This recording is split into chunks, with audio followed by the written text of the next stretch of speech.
All right, checking the chickens. What is up, everyone? What is up? Another Tuesday, painting some miniatures. Hooray! Hooray! We got a lot to do here. All right, now we're gonna do a little end of month giveaway one. What is up, everyone? My name is Brent. Welcome to Wicked Minis. How's everyone doing on this Tuesday? Painting some minis on a Tuesday. Okay. From a lovely old game from Games Workshop. We're gonna paint this dude. I don't think I have to airbrush anything on this guy. I think we're just literally just gonna paint everything.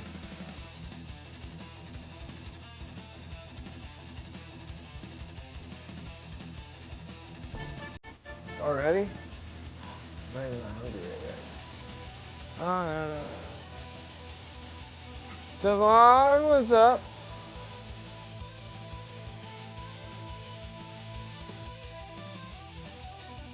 China chicken. What is up, Javon? How you doing? What's up? What's up? All I got is just literally just a prime miniature in my hand. We're gonna start painting this. It's like square one. We're just gonna start this. Things that I was working on.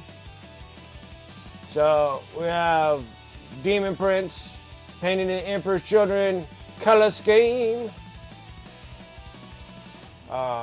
This one's all done. I was working on the bottom half of Fulgrim on the last stream. This is the bottom half. We still got much more that goes onto this, plus wings. And yeah, so then now it's the beginning of the month, so I got to get the end of the month miniature painted up. Last Friday of the month, over here on Twitch. I do this for all the subs to support the stream and stuff, so I always thank you guys so much.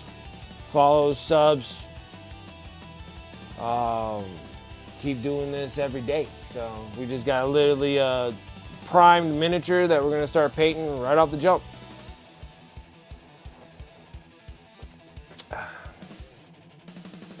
How long? Well, a dude like this, well, there's a couple things.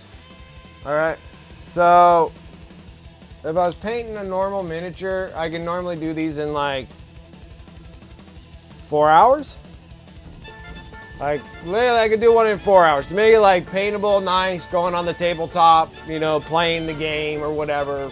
I could probably finish one in pretty good detail in about 4 hours. When I'm doing things like this, I'm doing them more into my giveaway models that I do at the end of the month. We're going into like, I'm practicing my competitive game of going back into painting competitively again for competitions. So I'm gonna do some different techniques and styles that might take a little longer than usual. So we should be able to wrap this dude up in about maybe 3 streams, so about 15 hours. It's gonna be a diorama theme, so we have a plinth right here. So it's gonna be staged. So it's gonna be a staged character, not a character that you play with, kind of one that you put it on the shelf, okay? And since it's a cruel boy, so they're kind of like swampy, like they're orcs that live in the swamp. So this dude here is, we're gonna make a whole swamp base and him kind of hanging out in it. Maybe a little tree stump here or something like that. Bunch of rocks or what have you, murky, mossy kind of thing, right? So that's what we're doing. Some miniatures. I wish I had some that I could just like, here, we got these. Trying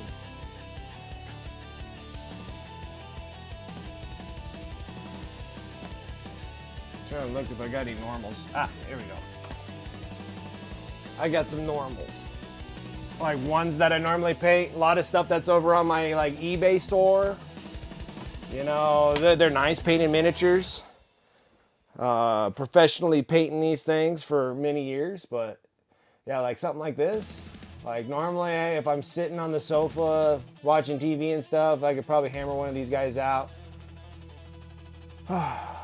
Probably in that day, maybe 2 days of maybe like 5 hour goes at them.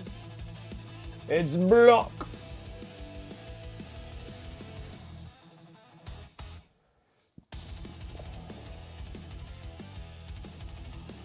So these are like just like normal dudes. They look really nice. They look good on the tabletop when you're playing the game. You know, and throwing some dice around. It's pretty nice. So stuff like that.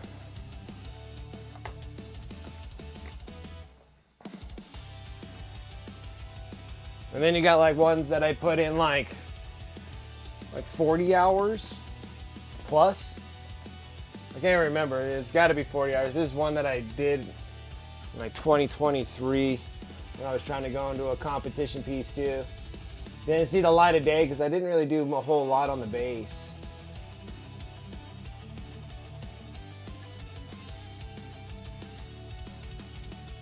Just solely focused a whole lot on the miniature itself.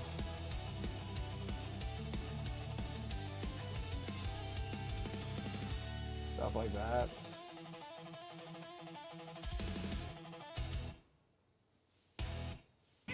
Elf on the shelf. That's funny. Appreciate it. Thank you guys. Appreciate it. Appreciate it. Need that help over there on YouTube also, trying to do that striving goal to 1,000, so I appreciate it. Thank you, thank you.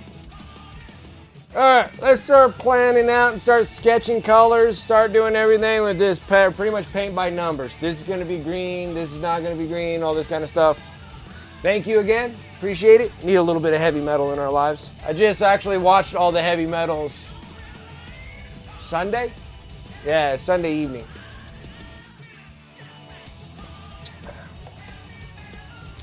So, let's get some colors. Let's get some greens. Let's get them greens. We're gonna do, well, my other greens are in the other place, so we got these. So we're gonna use the AK greens. We're gonna use the AK, oh, no. These are the different kind of orcs. We're gonna have to do a different scenario here. We're gonna do these ones. We're gonna do these ones. We're gonna do dark green, gray, and golden olive and olive green. Yeah, that works pretty good. We'll do that.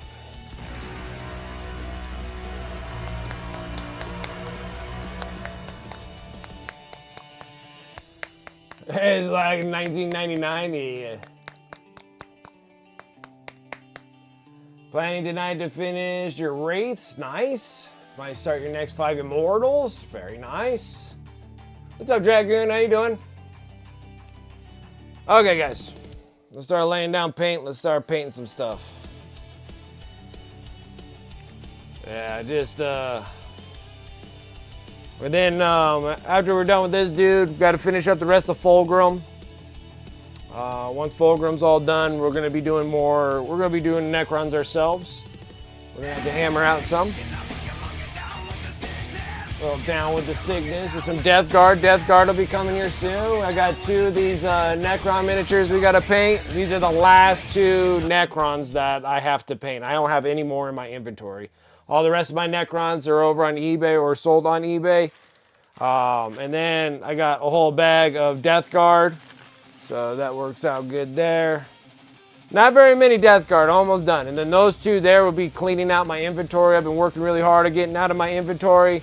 Went on a little bit of a buying spree, and then that turned into a colossal nightmare. So I gotta pick some armies. I can't play all armies, even though I wish I could. But what can I say? It was a good thought at the time, and then I need to start getting some of this stuff out of my inventory. I got too much. All right, let's go ahead and just start doing all the skin tones and the green gray. We're in the starting phase here, so it can be a little messy. It can be a little messy.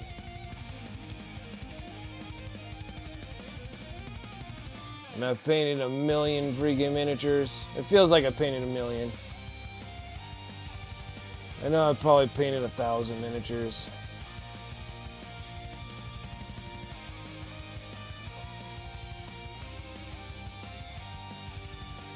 I'm like kind of slightly excited that GW, like Games Workshop, that's the creator of these games and miniatures. And it's an awesome tabletop game. Like, you guys haven't played it, recommend trying it. It is a lot of fun.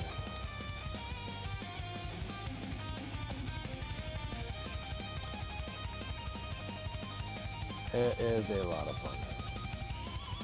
Like, honestly, I cannot complain about the fun.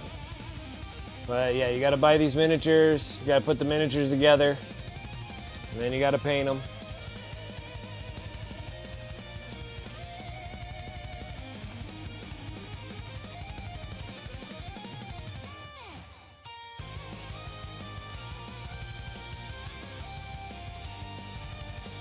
And so most of the time I do little tutorials, paint along, hobby hangouts. That's what kind of my stream's all about anyways.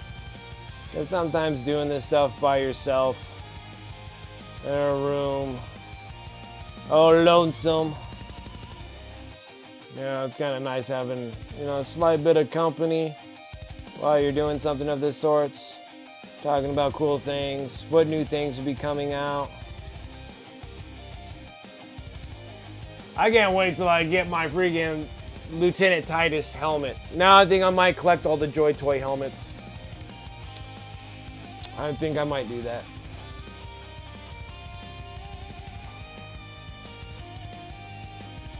They already have like 2 other helmets.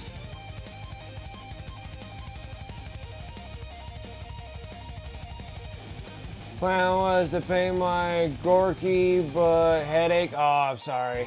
So finishing dinner, then we'll see. Gotcha. Yeah, hopefully Dragoon get those flash gets done. Heck yeah.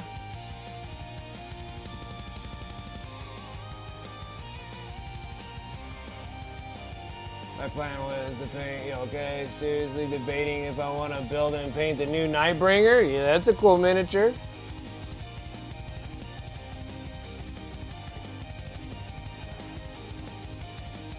That is a cool mini.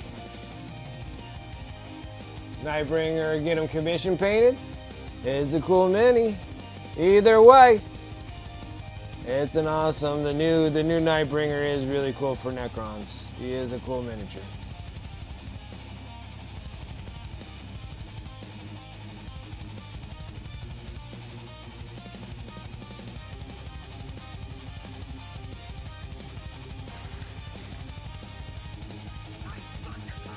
Antifreeze coming in with that sub.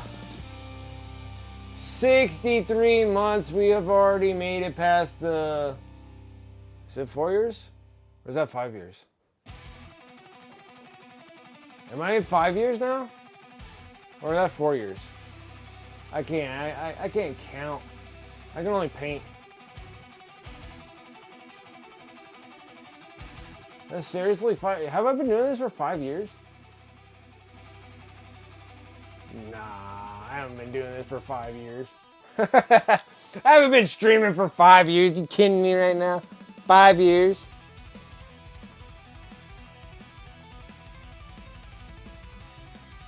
Oh my gosh. So this October, I'm going to be celebrating 6 years? Nah, I haven't been 6 years, has it? I guess I did. Did I start in 20? I guess I did start in 2020, huh? Boy, that's some time. That's some time. Hopefully 2027 rains greatness on me. I'm trying really hard. I'm gonna try paying off all my stuff, get things prepped. June, July is whenever they do the hotel thingy in Wisconsin for Adepticon. I want to get one of those rooms. And then I need to start planning miniatures. I need to start doing that now for next year. Like Adepticon happens in like what, 2 weeks or so? End of this month, whatever. I need to start planning for next Adepticon. I need to start picking out miniatures. I want to do like at least a minimum of 4. Like if I could do 4, that'd be great.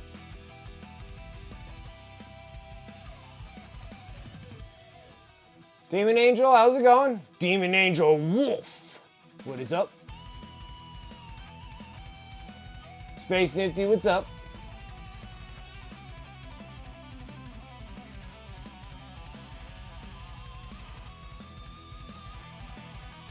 I was like, well, I have been sub for 4.5 years. I guess I have been.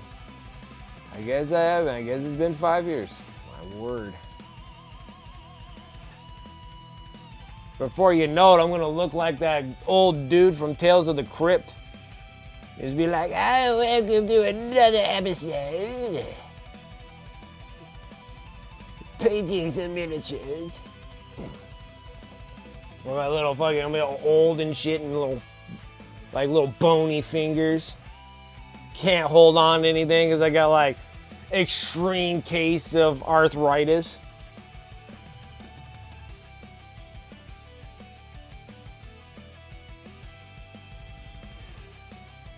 Like, 50-something years ago, 55 years ago, I didn't have a chance to, I never shook before. My hands were never shaky.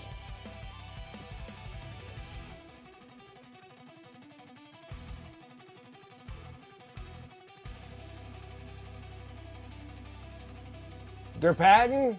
Hey brother, how you doing? I'm doing well, how are you? Yeah, it's been a while now. Like, yeah, it's time for you to go get a life. I'm like, yeah, absolutely. I need to go get one. Still looking. Gotta say, I'm part ginger, guys. It's gonna take me some time to find things. Gonna take some time to find some self-worth. Still looking for my soul. Not sure where it's at. I think my wife was just insulting me.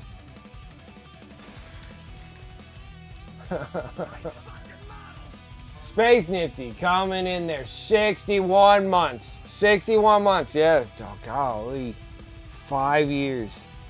What have I done? Painted 1 million miniatures. That's what I did. That's what I could put on my... What did you do this whole time? I painted 1 million miniatures. Gotta say, at least 500 miniatures per year.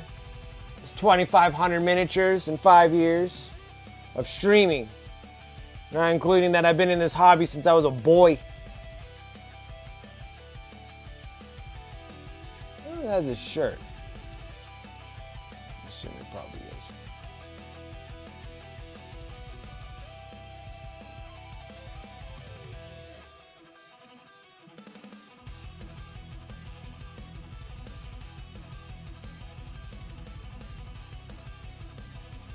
What do you mean before you know it? I thought maybe that guy was your dad.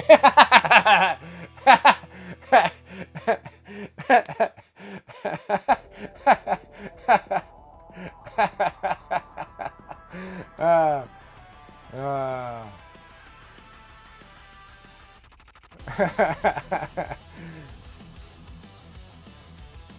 been watching this guy for that long. I know, like that long. Taking a bit of a break from painting. Understandable. Understandable.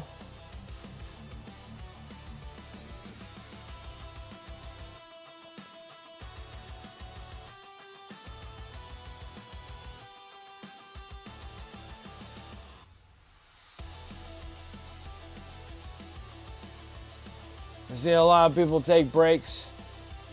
Lots of breaks. A lot of people, mental health.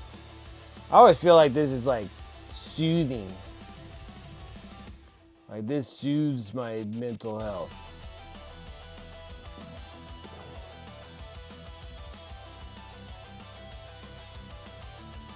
But yeah, I understand. I don't think I've taken a break. I think all my breaks have been taken. I think if I don't do something, I'm just gonna get myself in trouble anyway, so probably just best to keep going with it.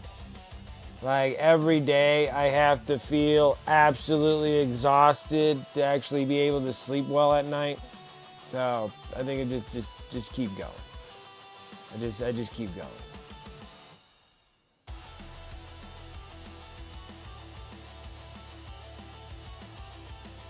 Is he wearing gloves? I don't think those are gloves.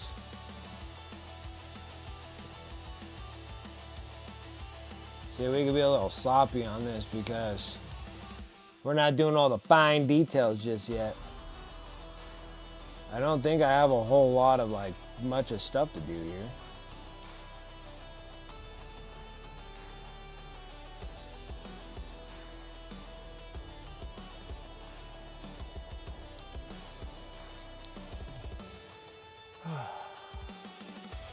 Hey, like gallons of paint, maybe a gallon. Hey, it's possible. You know, you gotta say it's like 12 milliliters. Like how much is 12 milliliters? Like how many milliliters is there in a gallon?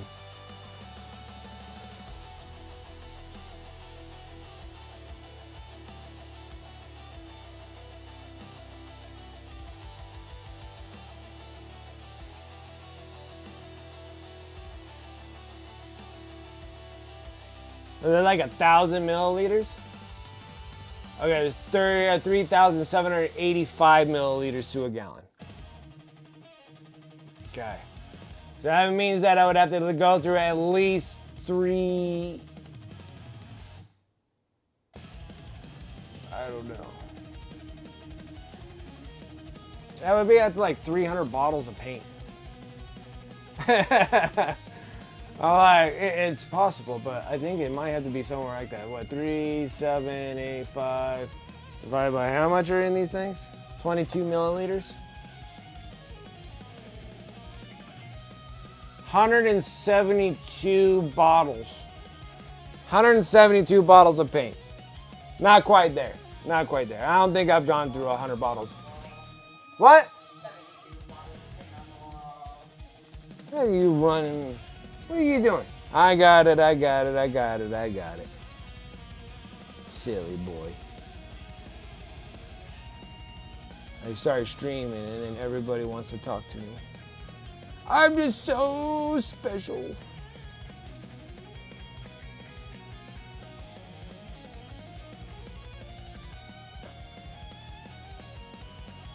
You have a bit of a problem? I feel like I have hit a ceiling with my skills and brushes. I've been painting lightning on power swords and I couldn't for the life of me get the lightning lightning to look the way I wanted to. Is it a me problem or is it the brush that had the problem? Is it sit it a medium layer brush? Maybe. Yeah, try to find yourself some, I don't know, it's just like, I guess, especially when you're doing lightning. Okay, so if you're doing lightning and the lightning things are coming out being like probably too thick is what I'm thinking. Like too thick. Because that's my biggest problem when I'm doing lightning is if they come out too thick. So they're not looking like that. And yeah, maybe a brush is probably a change in brushes. Something that you can have a brush that you can actually like write your name like it's like a pencil. I mean, if you can get something like that, that'd probably be a little bit better. They are. They're expensive. But you know what? The Kolinsky Sable to a Sable brush, you know, I really don't know any difference between them. As long as they're just hair brushes. I like hair brushes better than synthetics, but that's just me, my own preference. I know a lot of people that love synthetics, which that's great too. I have a bunch of synthetics. I use so many, you know. But my big deal is I normally run a lot of the Sable brushes.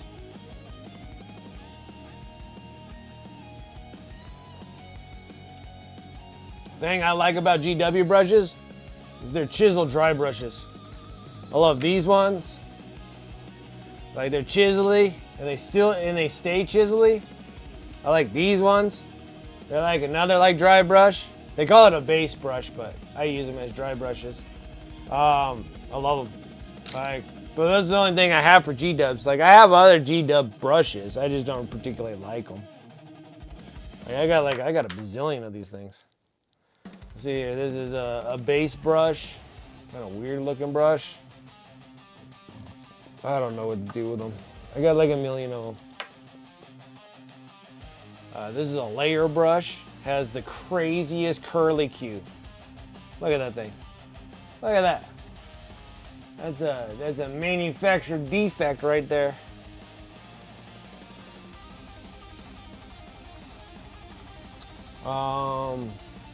Yeah, but the thing is, like, I paint with these. I painted these like these things for like hundreds of hours.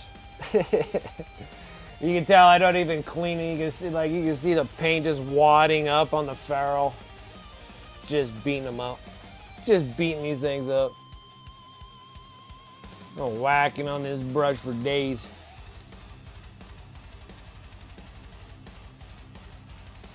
I don't know, maybe he is wearing a shirt under there.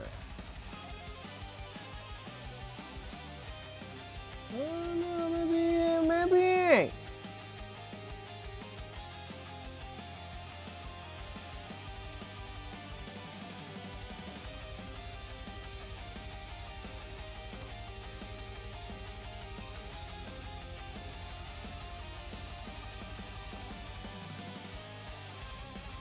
A lot of times getting some inspirations. Normally I'll look at some other painted miniatures and stuff like that.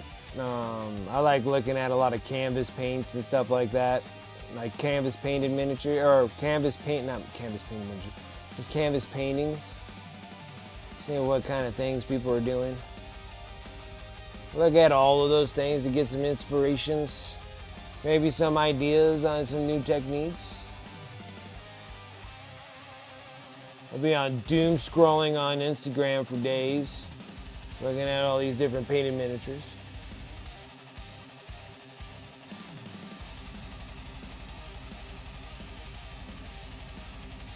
See if I can integrate or acquire new techniques.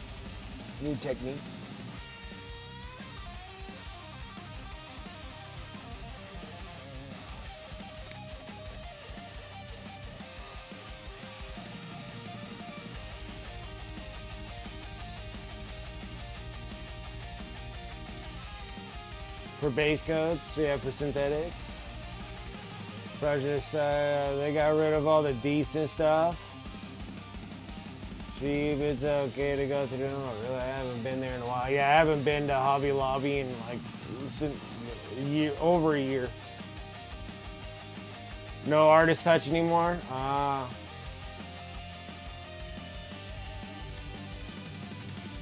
No. Nope. I don't use any brush soap. I have brush soap. I wash my brushes like once a month. And that's an if. That's an iffy.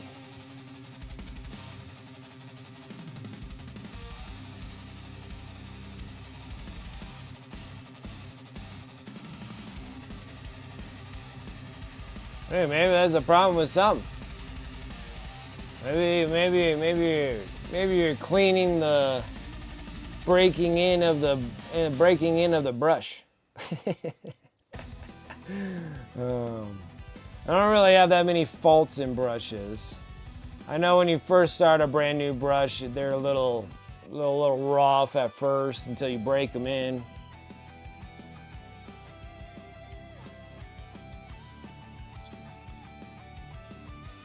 But yeah, once I'm done, I rinse out my brushes, I dry them up, I put them off to the side here.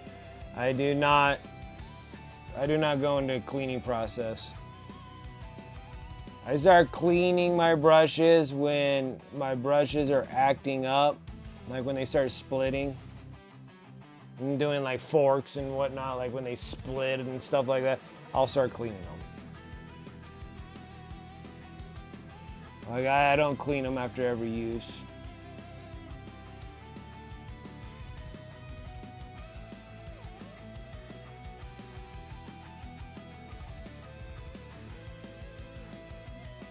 almost want to say.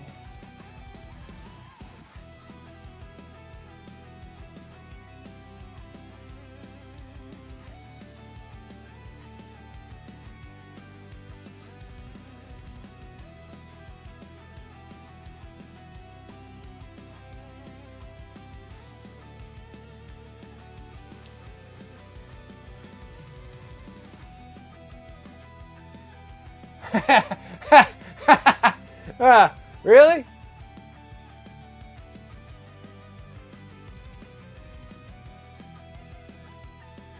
Staying alive with the brushes by so much? I don't know. I feel like when a brush is done, it's done, you know? Like it is that not the streamer that talk about brush care. Oh.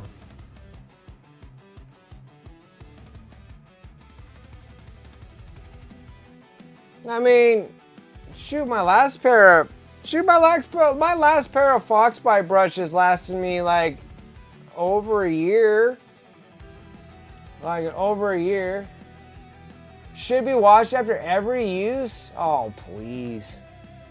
Oh, please.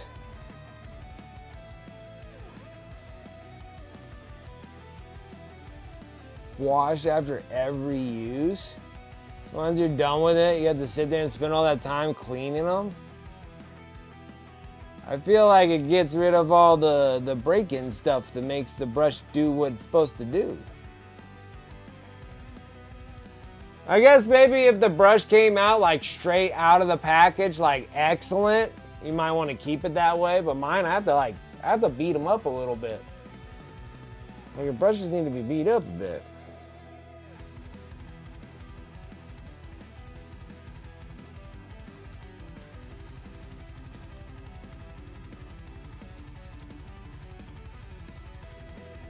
Like some of my best brushes need like a 1/16 of an inch of build up paint right here on the ferrule. You can't get any more paint in the ferrule. So if it just seals itself nice and tight right there, my brushes are always super tight.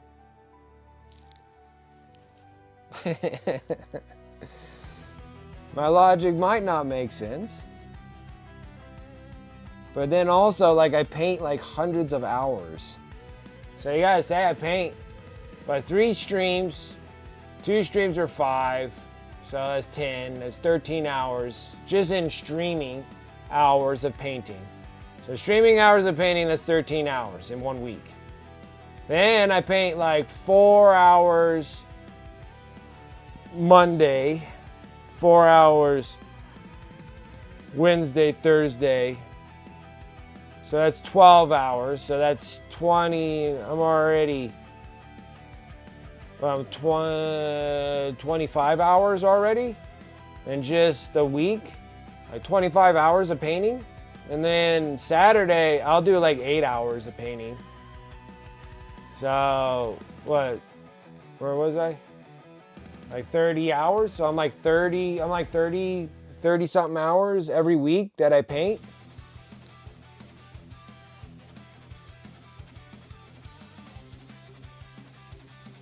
Oh, that's a good point.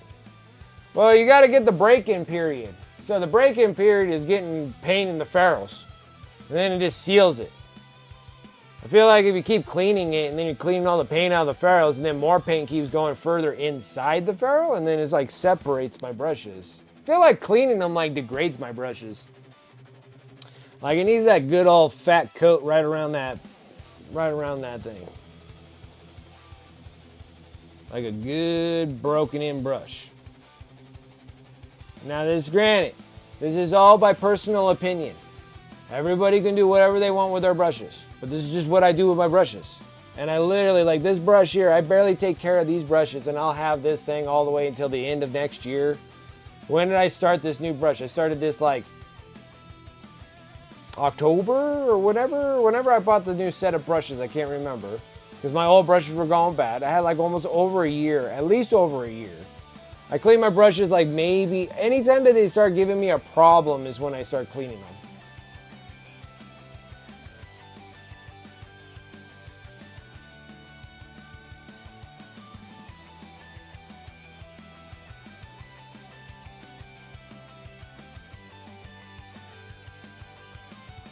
I don't know.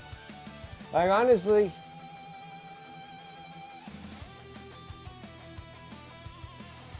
It's like when the tip goes, but the tip will naturally go away anyways, just by painting. Like, you'll have like 4 or 5 hairs that are stuck at the tip there. Those will eventually start wearing out, and then you're on the base, like mine.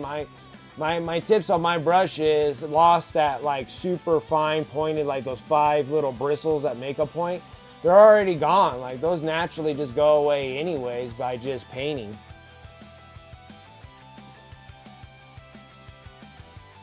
But yeah, like I would pre-seal those things with glue. I mean, they already have glue in them. Like, they're already glued in there. It's not like they're just tucked in there. They're like glued in there anyways.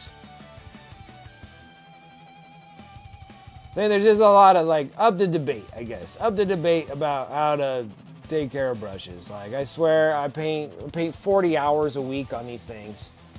And for a whole entire year. So it's like 52 weeks. I beat them up, guys. Like, I beat them up, yes. But they're really nice brushes. Like, and then they start turning into these big old nightmares. Look at that thing. I've had this thing for freaking 5 years, suckers. Now it's just a mixing brush for my pot of paint. Look at that. Guy just cut, like, the paint's coming off of these things. Like, beat them up. And it doesn't matter if you use this brush once. You buy one of these, you buy one of these bad boys. You use them once, and they turn into that. There's nothing you can do about Army Painter. They just suck. They're curly, cute, crappy brushes.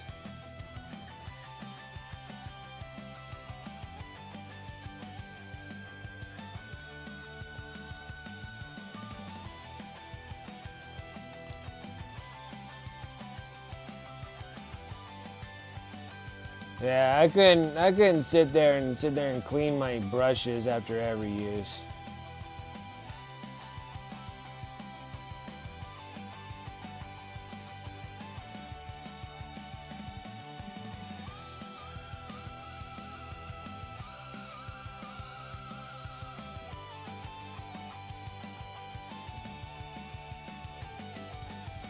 Then if you're ever oil painting, you just gotta rinse your brushes.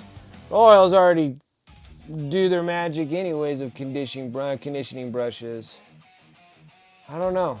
Like, that one's like up to debate right there, because I don't know.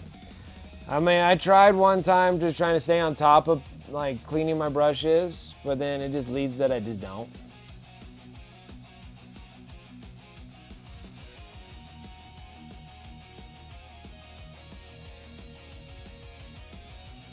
But I do have my brushes for a very long time.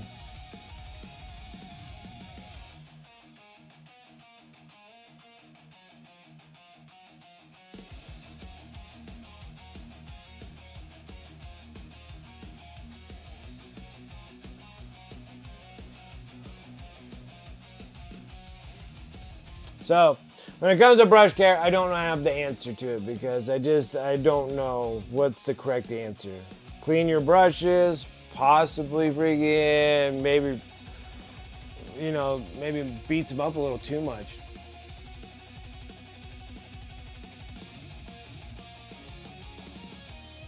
Like, does brush conditioner leave like residue? Like, they want you to put it in the residue. Like, you have a little bit of residue in your hand while you're cleaning your brush.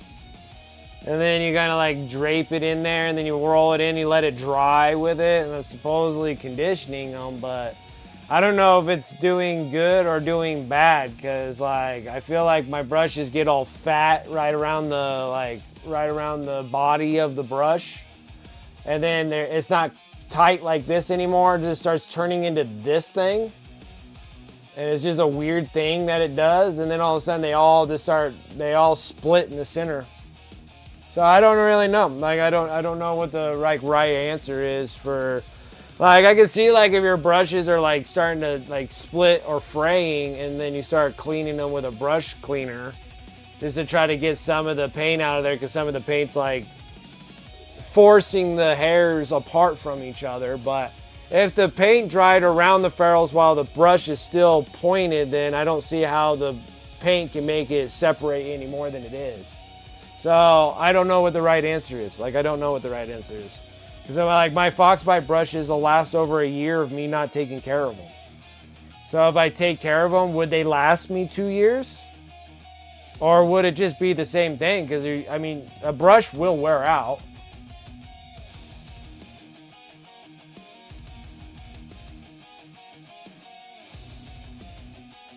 Yeah, see, like, I just don't know if it, like, I don't know.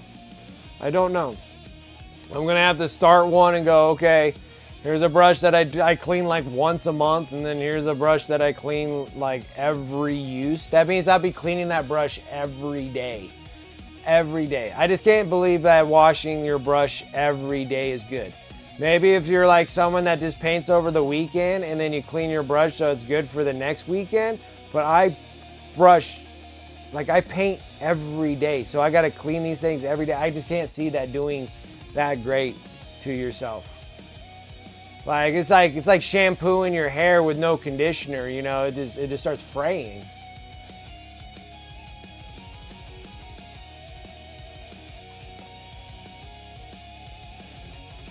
Oh, they have like a gel that you put on it?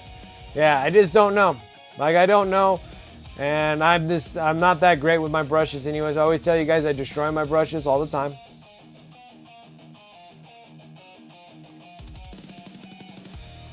But I can tell you something that can really take stuff off of your brushes though, is that LA Awesome Sauce. Like, that seriously cleans. Like, that seriously cleans. Like, that stuff strips the paint right off your brush, dude. Like, that stuff cleans all of that crud that's in your in the ferrules. Because I mean, like, seriously, guys, like, look at. Let's see here. We're already like what, 6 months in this? 6 months on this brush. Like, look at that. See? Still has a nice. See, it still has a nice, lovely tip on there. So look at that. Look at that. See, it's already sealed. Like, it's sealed in there. My brush ain't gonna go anywhere else until the paint rises into the body of the brush. Well, then all of a sudden start separating them. But like, look at that. Look at that. That's like that's thick, guys. Like, that's thick. You see all that thick paint right there? Right around that bell, or right on that ferrule. Look at that thing. Been like that for like 6 months.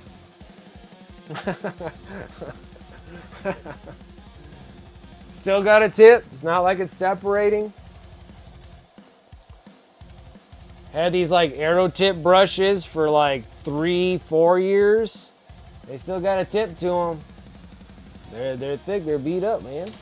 I don't know. I don't know the answer. I can't answer it. I don't know what is the right answer. I guess the right answer is clean your brushes, but I don't. And my brushes work good. And then everybody that seems like they're doing stuff to their brushes or having difficult times with their brushes. So I don't know what the right answer is. Whatever you guys feel is right, that's the right answer. Because mine is I rinse mine. I think the other thing that really screws up brushes too is when they sit upright. Like when they sit like this. Like, all my brushes are laying down. Like, all my brushes lay down. I never have them sit upright. I feel like that might weigh them out. Maybe. I don't know. But all my brushes are always on laying surfaces. Brand new brushes, I don't mind them being upright because they're never been used. Once I start using them, I lay them down.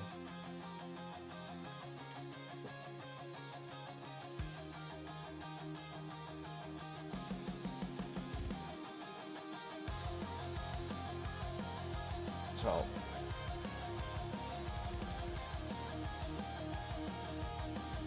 I gotta try that gel that you just dip your, well, the thing is, it doesn't do any good for me because I'll be painting with these brushes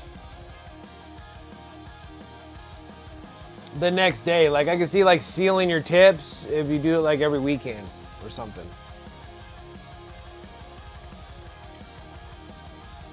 So I always kind of feel like there's a difference in like the scenarios, I guess.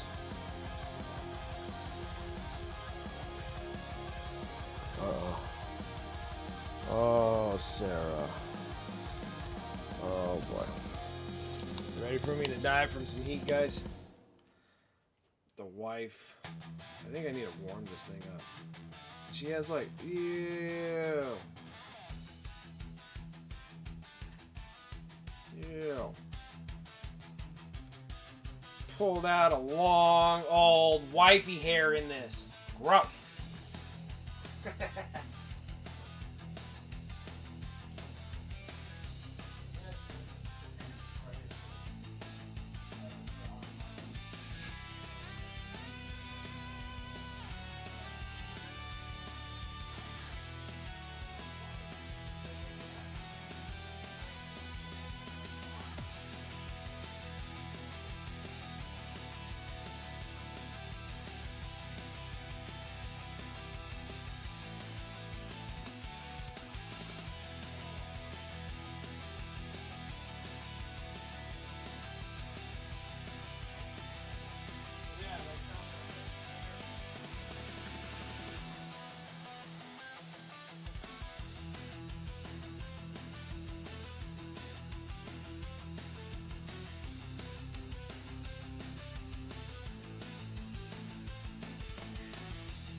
Oh my gosh.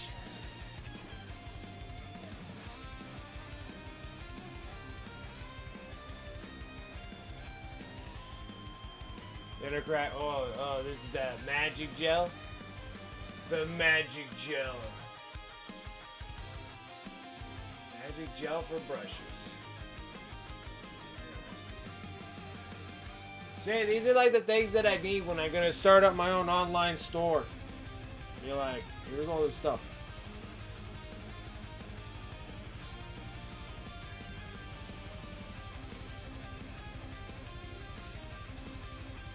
Per plus 2-in-1 shampoo for your brushes then? Nah, that's what I was thinking. I'm like, you can use shampoo.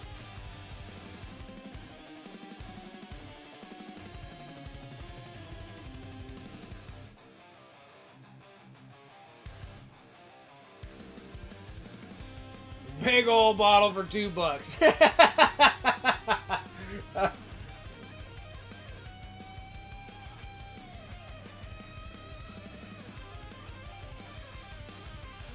I guess so. Like when my brushes start getting like really funky, like I'll put a little LA awesome sauce, like just a smidge. Dip my brushes in there, dude. Like all that stuff just comes right off of it. Can't leave it in there for long. Half a day, whatever. You pull it out and then you just start wiping. It's just like black coming off of those brushes. Probably everything that come in inside that, everything inside that barrel is coming out.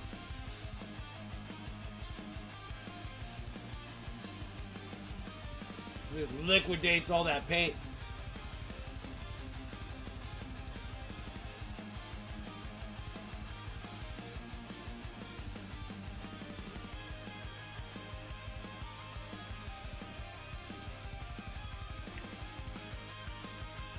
My only question is it actually giving longevity to your brushes or not? I don't have the answer to that.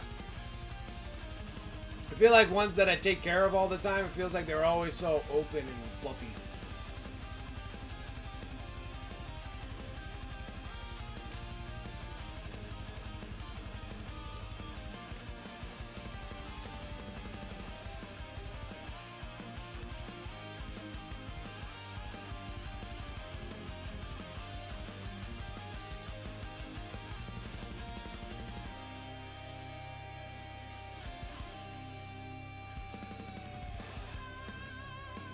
Paint everything with an airbrush. I give up on brushes. I don't know. I always have a hard answer for that, guys. I mean, honestly, I pay what, $30 a year for brushes, so it's not like I'm like, you know, spending a lot of money. They're expensive, yes, but they like last me so long, you know.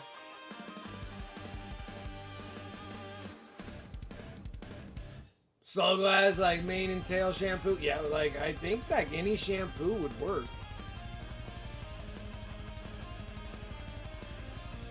And I don't even think you need a shampoo. I think you just need a conditioner.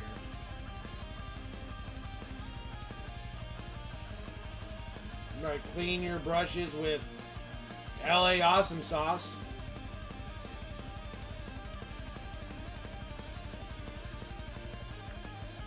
And then like put a little shampoo conditioner on it.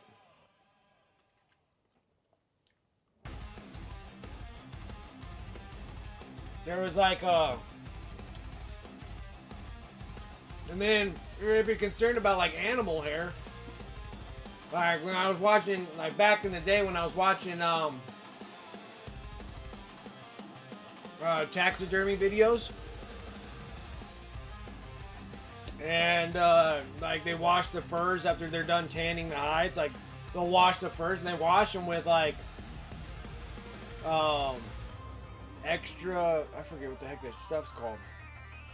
I have some in my garage, and it's like extra concentrated, and it makes the like fur like super soft. Well, I don't know.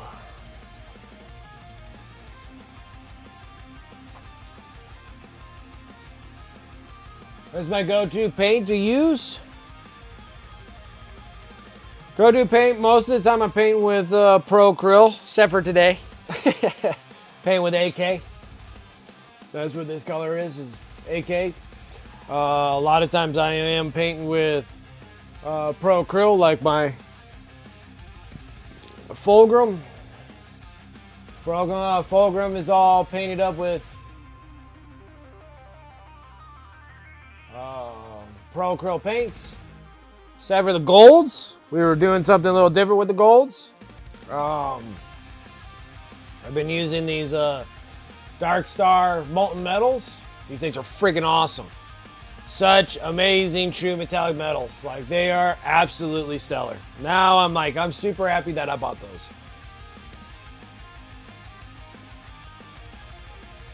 Go-to paint, Pro Krill, AK Interactive. Actually, I don't even mind the new Army Painter Fanatic paints. We'll be painting more of those when I work on those Red Corsairs down the road. My weatherings, I still really like Secret Weapons paints for weatherings. Mr. Hobby Oil Wash, but Mr. Hobby, I'm having a hard time getting those oils, so I'm gonna start doing what 46 and 2 is doing, is taking black and like burnt umber or whatever of oils and actually just start watering them all down and shooting them out of an airbrush. Start doing it that direction and then start pulling it away. Once I'm done with Mr. Hobby, I think I'm gonna be done with Mr. Hobby and I'm just gonna go that direction. It's gonna cost effectively. It's gonna be super cheap, like super cheap. What's up, Chaotic? How you doing?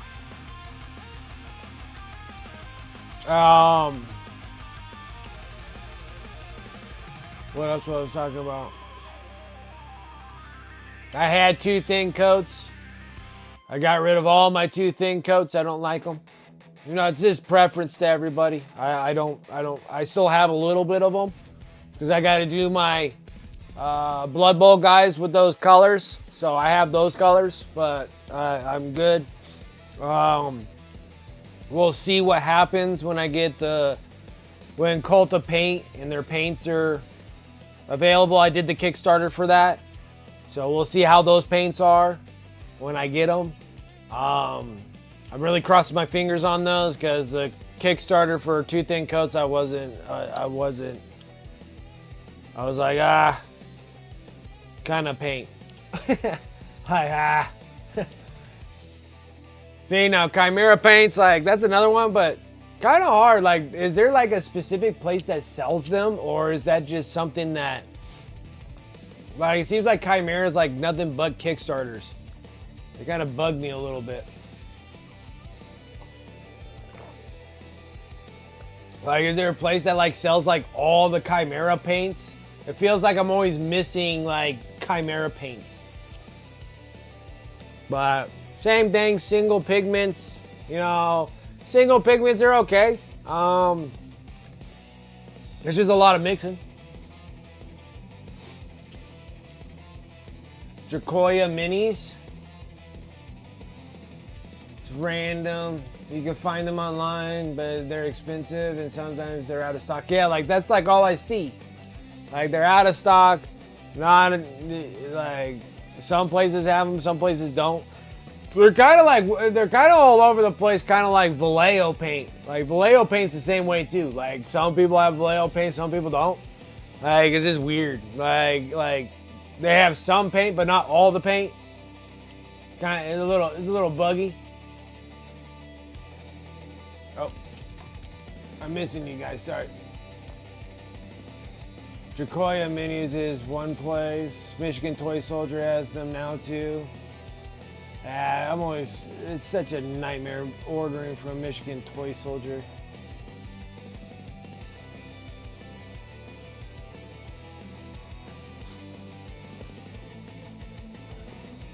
Anyways, that's why I'm almost kind of feeling like I should just open up my own online hobby store and have like everything. I don't want just some things, I want all things. And then doesn't like Scale 75 have a heavy body paint? It seems like their heavy body paint's like all gone. I don't have like any heavy body paint. I was gonna get some, but then I have the Liquitex heavy bodies, and I think we're gonna test that on the next miniature for next month. I'm gonna do another Stormcast Eternal.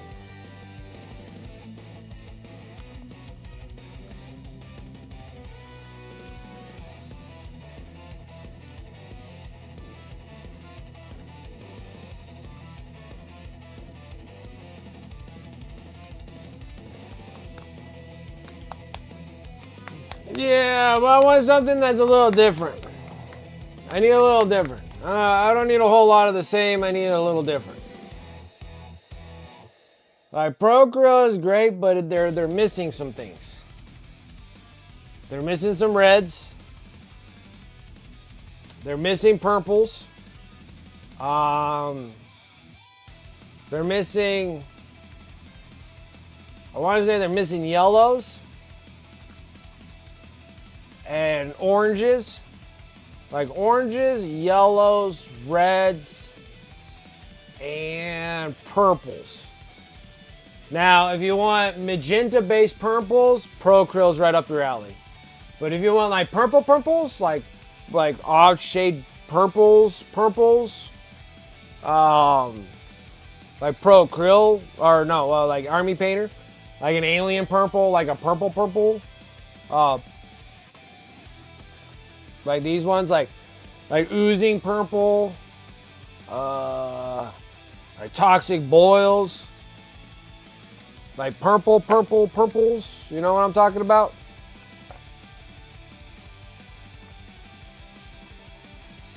Like Mutant Hue and Grimoire Purple and Orc Blood, like purples, not magenta purples. Does that make sense? So it's like I'm missing those. I'm missing reds. Like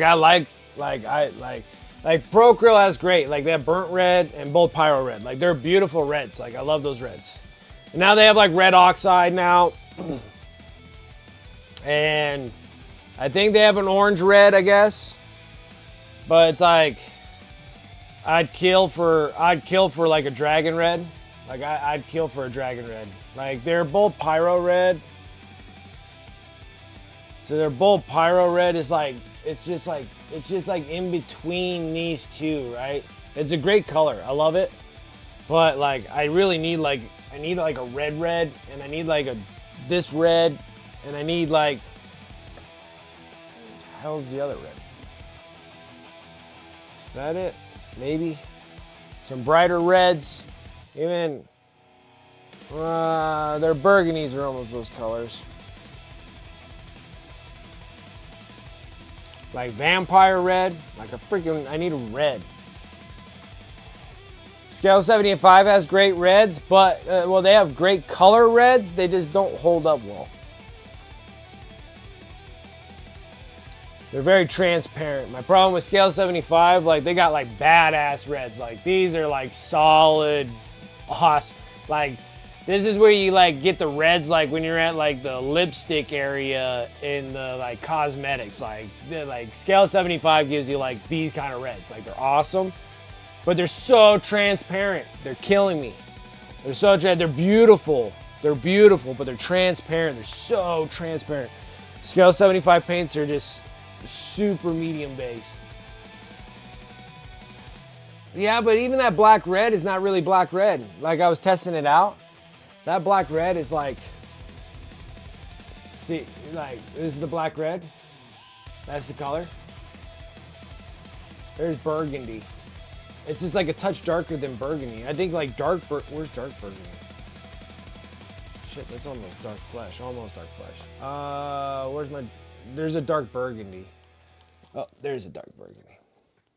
Okay, so it's like in between. It's like in between these two colors right here is that color. It's just another burgundy, which is another magenta base. So it's like it kind of gets me a little bit. I love Pro Krill. I don't like talking. I hate talking shit about it. But it's just that all these things are super pink.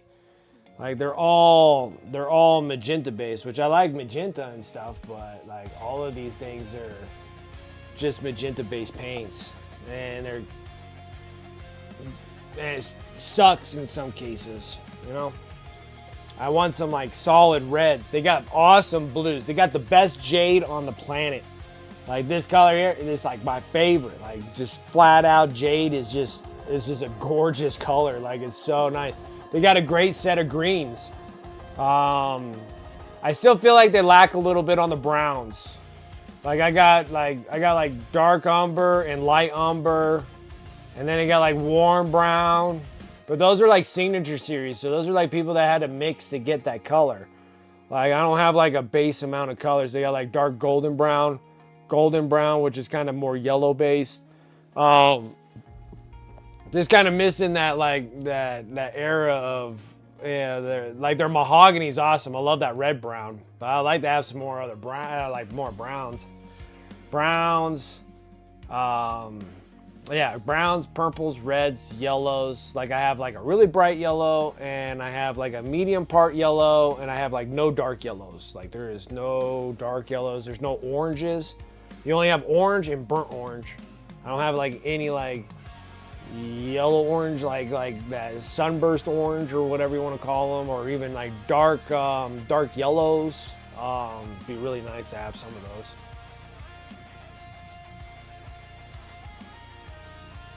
Has like a texture like sun, right? Yeah, it's like, where is it? I know it's here.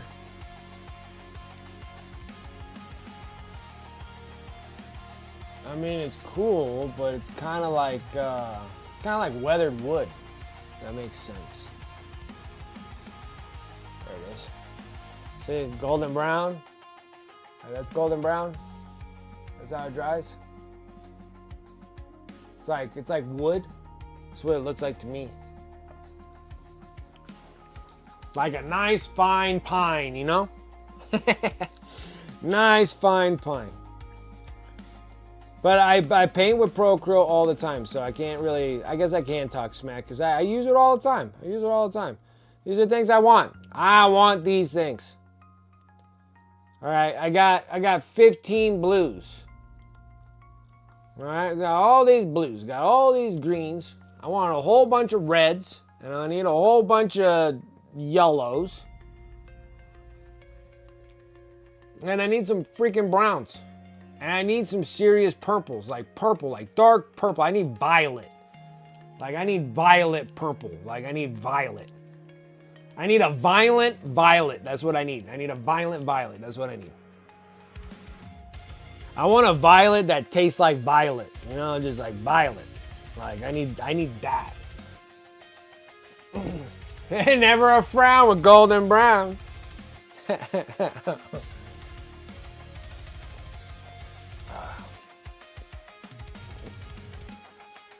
Oh, why am I doing this? Guess we're just testing the waters here.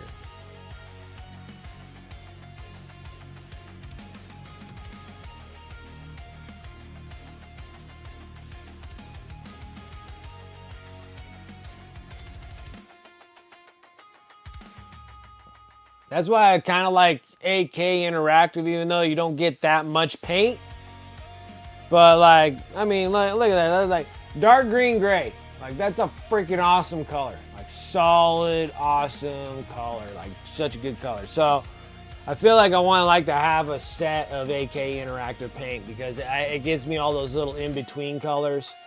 Procreal was meant for exactly how, you know, Jay says it. Like he says like these are for mixing to what you want to paint. It's great for doing a handful of miniatures, but it is very tough on a full massive amount of pointage of armies, which I've done it. It just takes a little effort there, trying to make sure that you have a consistent proper shade of colors. But if you're doing like busts, like okay, Procreal's right up your alley, Chimera's right up your alley with all those mixing paints. But if I'm painting like 2,000 point armies, painting 200 miniatures of something, I need to make those colors look exactly the same. So the mixtures have to be appropriate. You have to sit there, you have to mark them. You gotta make sure that you got the right mixture ratios. So we're making sure that we're painting them right. There's not something that already has that in-between color, the triage or whatever you want to call it. Okay, enough of that. Let me get into some of this other stuff.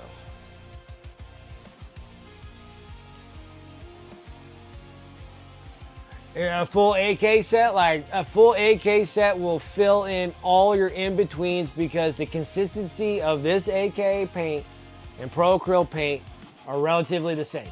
Really high pigmented, extremely matte, like, well, matte-ish, I guess, but they have the same consistency, great coverage. Both of them do. Procreal has an excellent coverage. So does AK. problem is AK is only 17 milliliter bottles, and AK and then Pro Acrylic gives you big old fat 22s, and those are awesome. Like, you get a huge amount of paint for the buck. It's a great purchase just because of that. You get 22 milliliters. You get massive 22 milliliters to these little dinky 17s, right? But the paint consistency is technically the same. They're great.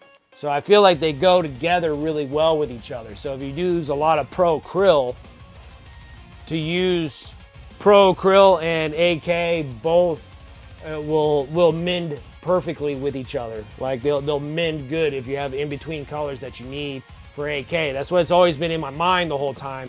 I'm sitting here trying to get through all the paints that I have. I've been burning through P3s, all my old Army painters. Not any of the new Army painters, the old Army painters. I got new Army painter paints, but that's specifically for a specific Army. Trying to get rid of all the scale 75, but keeping only certain things for scale 75. But that might change too. I might get rid of all the scale 75 stuff that I have. I do love all the flesh tones from scale 75. I need that high transparency. It makes things work so good when you got that transparent paint. It's not transparent paint, it's just very transparent of a paint. And that's where scale 75 factors in so well in that. So flesh tones, non-metallic metals, all those kind of things actually kind of flow really well with scale 75 because it's so transparent. Like, you just water it down. You can glaze with scale 75 without using a glaze medium. Like, you can just literally just glaze with it. There's so much medium in it already. AK does not glaze very well.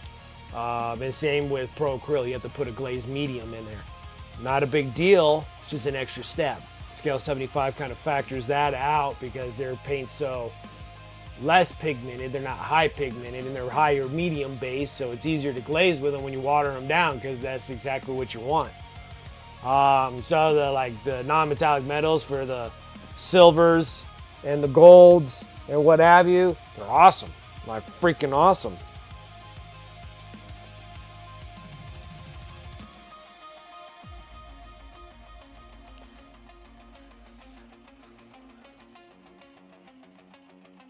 You get rid of all the rest of your paint stock that's not Pro Acryl. See, and then like the one paint that I don't use is Vallejo. Like, I've never used any Vallejo, so I haven't used Vallejo, and I haven't really used like Ammo MIG paint. I want to say I have an Ammo MIG, but I don't think I have an Ammo MIG. I think that's an AK paint. So like Ammo MIG and Vallejo, I've really never used any of those. I haven't used any of those kind of paints. And then like all my P3s, I'm trying to burn through my P3s. I'm trying to burn all the rest of the colors of my scale 75s, keeping it down to just non-metallic metal stuff until I can actually get a full set of AK. Like, I feel like it's a great purchase to do it. Probably not right at this moment because getting it from AK itself is a fortune to get it shipped to you. It's kind of like why I want to do an online store. It'd be easier for me to get product if they just ship it to me and let me deal with it.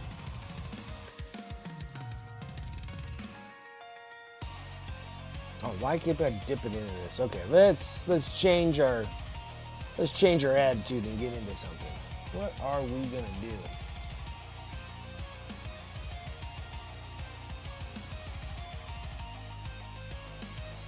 All right. So what I'm gonna do is actually gonna paint all of his armor in burnt orange. Burnt orange, I'm telling you, burnt orange. We're gonna paint all of this in burnt orange. All his armor. Because then we're gonna do non-metallic metal, steel with burnt orange. Which, actually, I was just talking about that. Nope, I want the coverage. No. Let's change that. I have orange for silvers. I gotta figure out which one is what. I need this one. Like I said, I have a scale 75 for this color. Trying to get through all my metallics from scale 75. The metallics are not bad. Like, they're not bad metallics. I use them for all sorts of stuff. I'm just trying to use them up so I can just minimize the amount of paints that I have. And I'm getting through them. But that Dark Star Molten Metal, dude, I'm highly impressed. Highly impressed.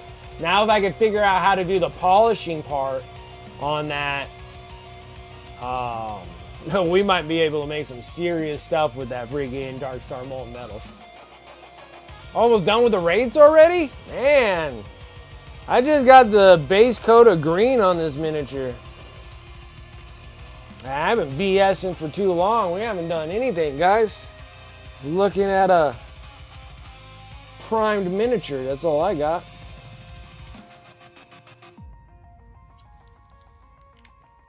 All right.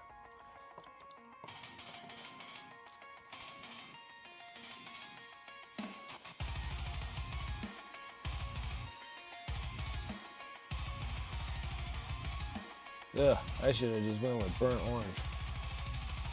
Ugh. Ugh. Ugh. Look at that gross. Looks like a bunch of orange boogers all over this thing. Nasty. How many coats is it gonna take for me to get that?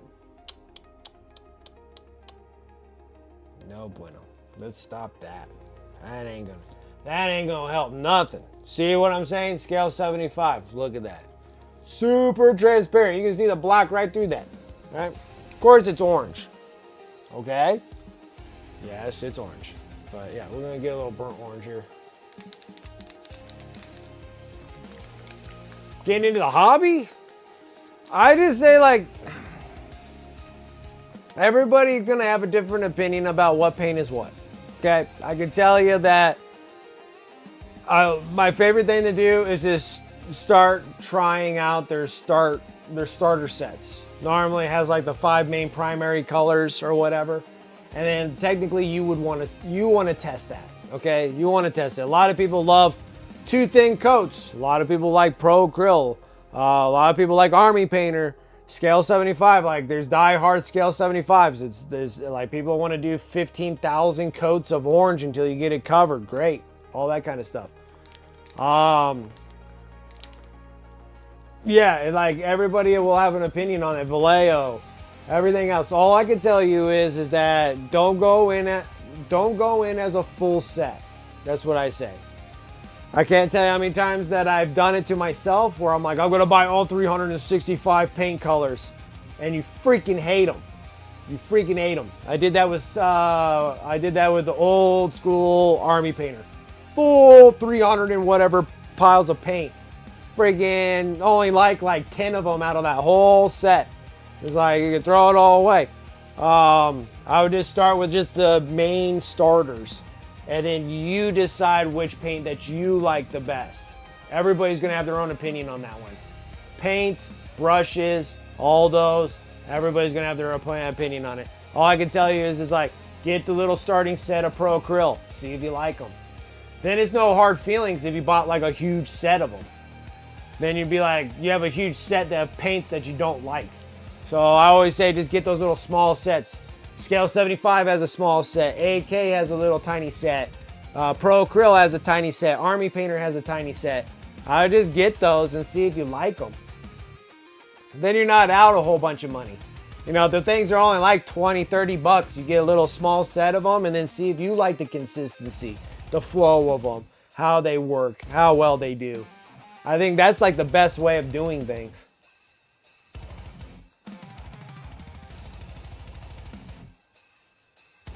Yeah, like 69 paint set. Like they're huge, like they're big.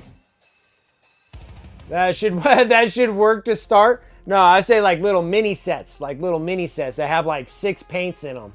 So then you know which paint that you would like the best. And then if you like you get like a small set of AK and you're like, this is my paint. I love how it lays down. I love how easy of it is to use. Whatever it is, buy the 365 freaking bottles of paint afterwards.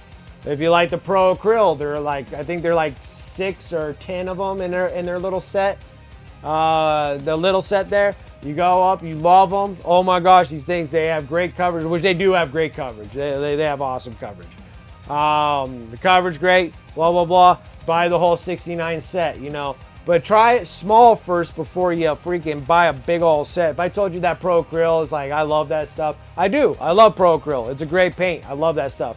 But I don't want to deceive anybody by them buying, oh, I bought the whole 69 set and I didn't like that paint. I like it, but you did not. So I figured, why don't you just get the smaller set of paints and see which ones that you like.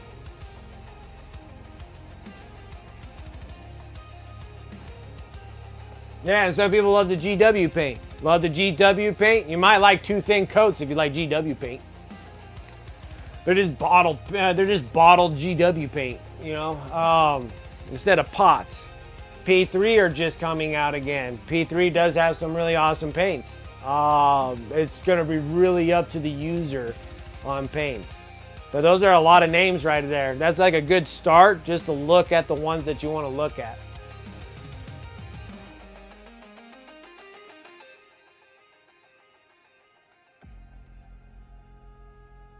Like avoid GW paint. There's a lot of GW paint I still like using. Sorry we set it up because that was available here, and I use the Citadel paint app for choosing colors. Now that I know more, would not use them. But my army painting schemes are so established I can't just switch. Yeah, it's tough. It's tough. But it's pretty good too. Pro Acryl paints are great. You don't have to thin them at all. That's true too. You don't have to thin out AK either.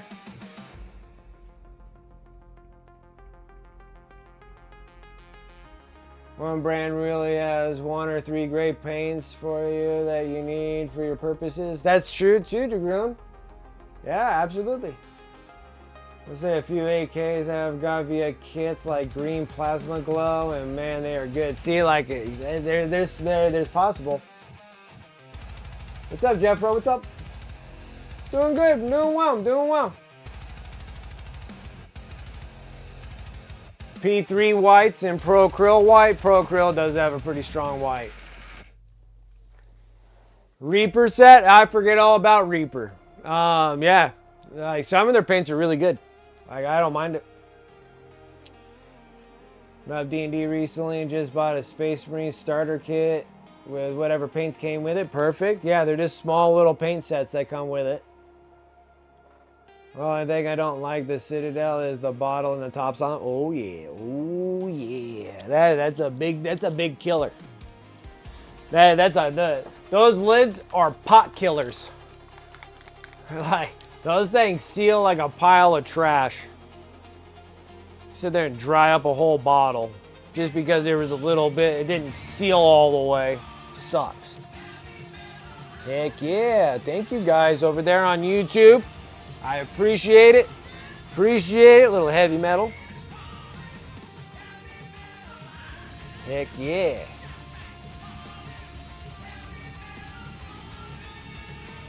I appreciate that. Appreciate it. Citadel pots are super annoying. Spilling Citadel pots. My thing is that I thought I had it sealed and I didn't, and it's all dried out. Like that's what my problem is. So you decanted all your GW into droppers. But hey, don't you lose quite a bit? I mean, you only get 12 milliliters of paint. Like 12. Everybody else is 17. GW is like, nah, we could do better than that. 12 for 3 times the price. I love GW's motto. Like, they really take that more for less, you know, really to heart. Like, pay more for less. That is GW's motto. They have been really strong on that motto. And we're all the gullible suckers that are just like, yes, charge us more. I love paying for not as many miniatures as I did back in 5 years ago. Yeah, the web palettes are great for long sessions. Like, I'm doing 5-hour streams. Web palettes, like, right up the jam. Except for that wet palettes, like Pro Krill doesn't really like wet palettes too much. Like they do well enough. But some paints, like they get really watered down really bad. Like really, really bad.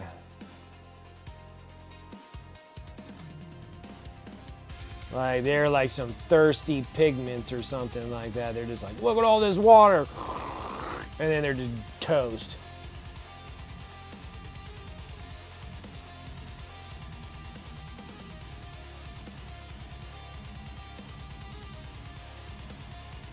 Then you decant it with like 8 to, okay, the 12 airbrush medium and then decant it. Okay, okay. I would test them out and let you know how they all perform. The thing is I like Pro Krill. I paint mostly with Pro Krill. Now I got some scale 75. Oh, dude. Nope. I threw a whole bunch of them away. I didn't even want to deal with them. I just threw them away. I'm like, oh, I don't know. Hold on. That's a good question. I know you were joking, but like, I'm like kind of serious. I'm like, you guys want paints?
Oh, shoot. Right.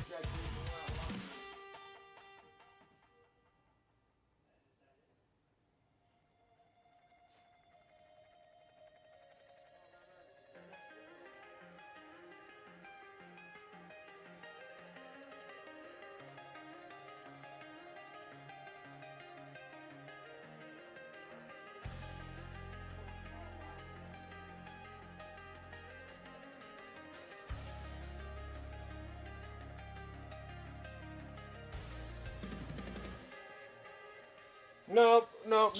Yeah, I made a final decision. I threw a ton of paint away. I just threw them away.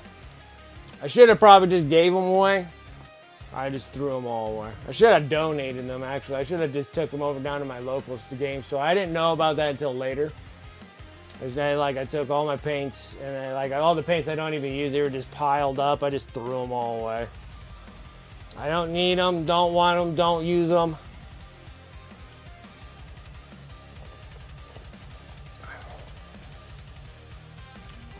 Like, I tried giving paints away. I'm like, dude, you guys can have all these paints that I've been trying to use up. And I'm like, I can just give them away. Like, I can literally just give a whole bunch of these things away. I don't use them like at all. And then I should have done something like that. But now I got like, I'll give anybody who's a GW painter a deal on all the GW paint I keep acquiring from those stinking ass magazines that I get. I will cut anybody a deal. I got like 100 I got like 100 freaking GW paints. Like, I do not use GW. nor will I. I'll use some GW paint, but I'm over the GW paint. I'll give anybody a great deal on all those paints. I do not need them. I got like 5 McCrag blues. I got 5 freaking Marnius Calgar blue, or whatever the frick they call them. Time to finish your nights? I thought you already did I thought you were done with your nights.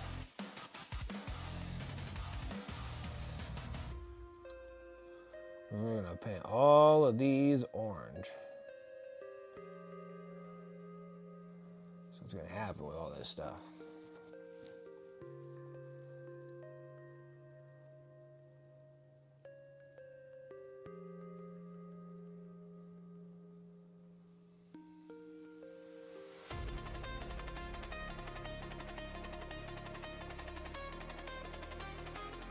Oh, you still got that Battle Force box left to do. Oh, okay.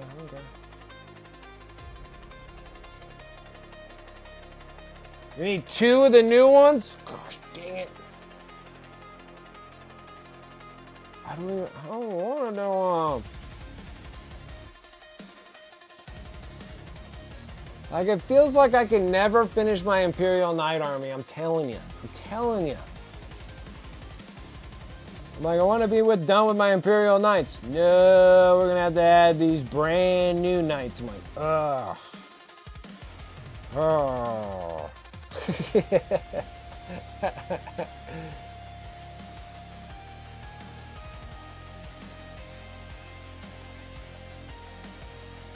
And then new Imperial Knight and Chaos Knight detachments are coming.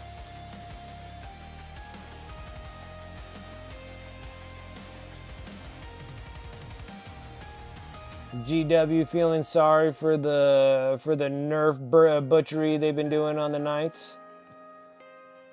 They're like, well, they got a little too popular in the competitive world, and we just decided just to botch them so bad that no one could play them.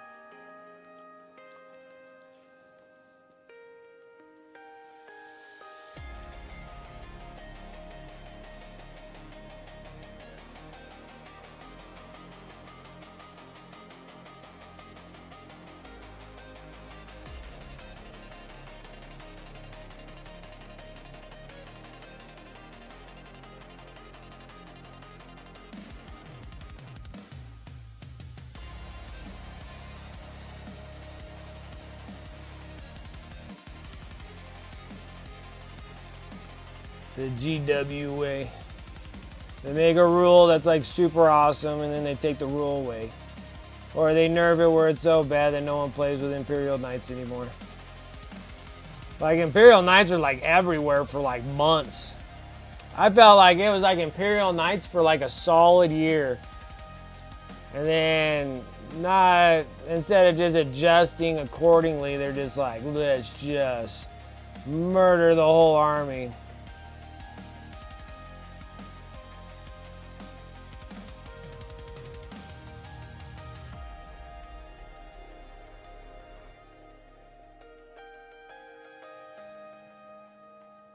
That sounds like the best way.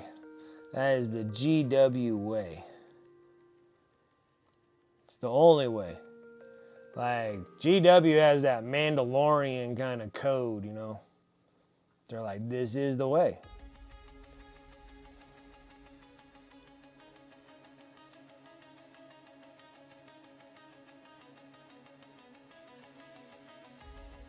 Like, this is our religion in miniatures. And we can do what we want or please with them. And we don't care about your guys' opinion at all.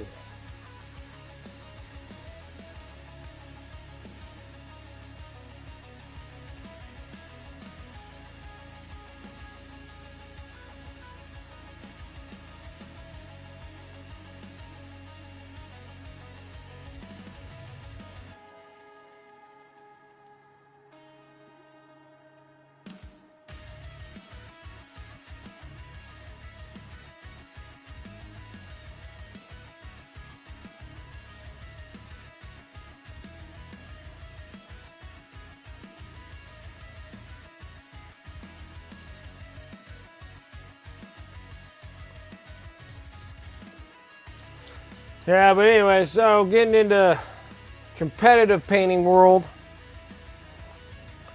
I think I might stride for the smaller scenes, like a Blood Bowl. Maybe a Lord of the Rings would be kind of cool too. I'd have to look up. I don't know what they have at Adepticon. I didn't look at their categories.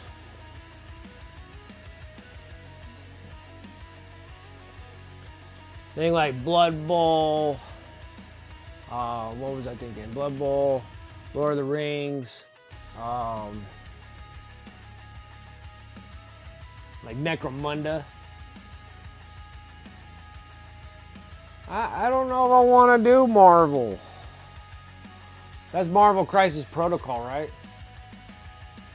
I think I only have like one, and it's a big figure. It's like it's a Hydra tank. Like that's the only Marvel Crisis Protocol miniature I have.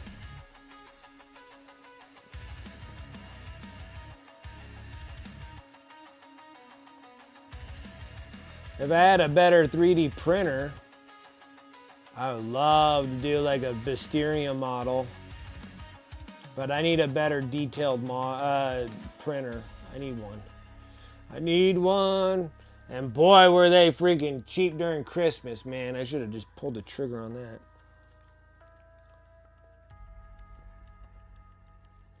My little 4K one just ain't detailed enough.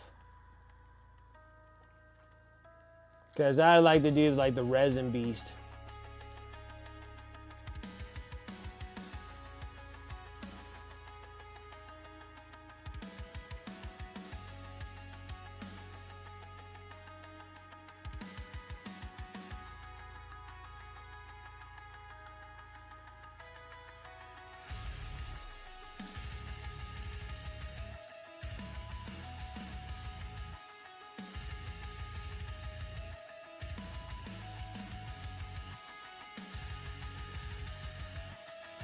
Whew.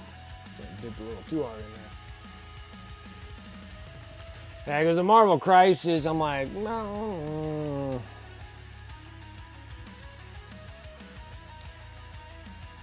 I don't know.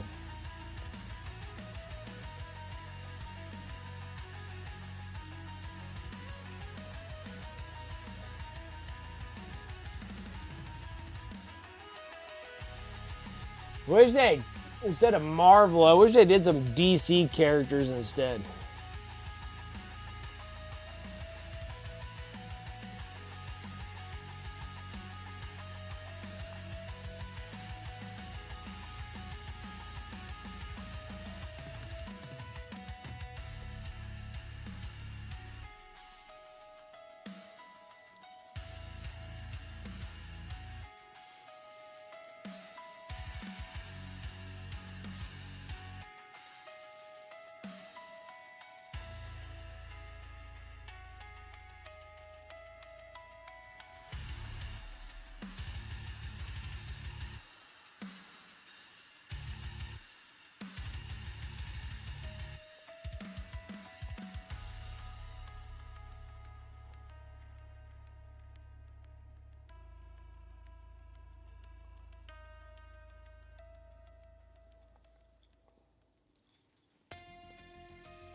When I did Marvel Crisis Protocol, I need to have I need a Wolverine, and I need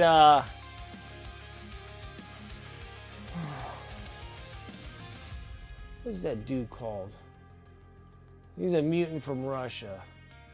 He's not Whiplash. It's Red.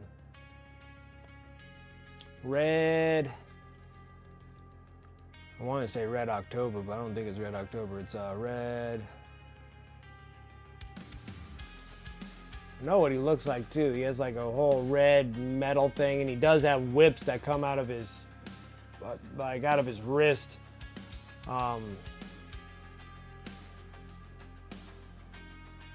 I don't believe it's. I don't believe that's Whiplash. Like Whiplash is different. Omega Red. Thank you. Thank you. Yes. Yes. Omega Red. Yeah, I need Omega Red. If they even make Omega Red, but that's what I would want. Is Wolverine and Omega Red. Snow scene. Hurrah! Pachoo! Be freaking awesome.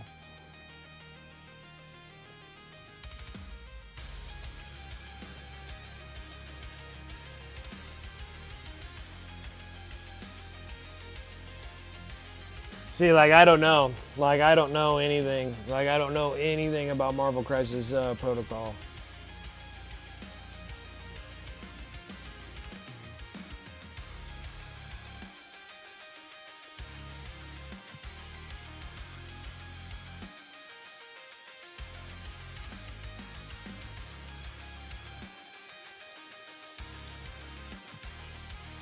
I just need Wolverine, and he needs to have his little cool little freaking gadget thing that's on his head that did all the brainwashing and whatnot to him.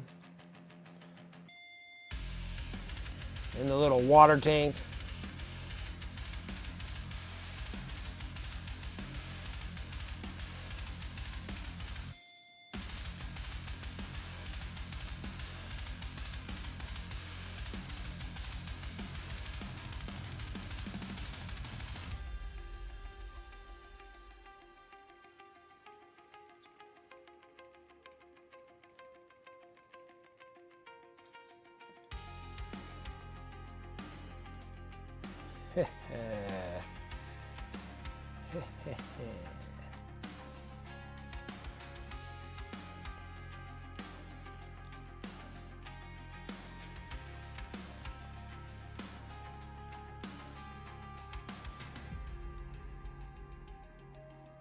Oh no!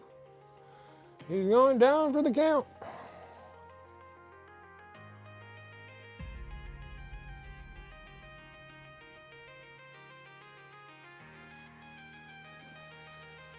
Absolutely, Paints. You have a good one as well. Thanks for coming and hanging.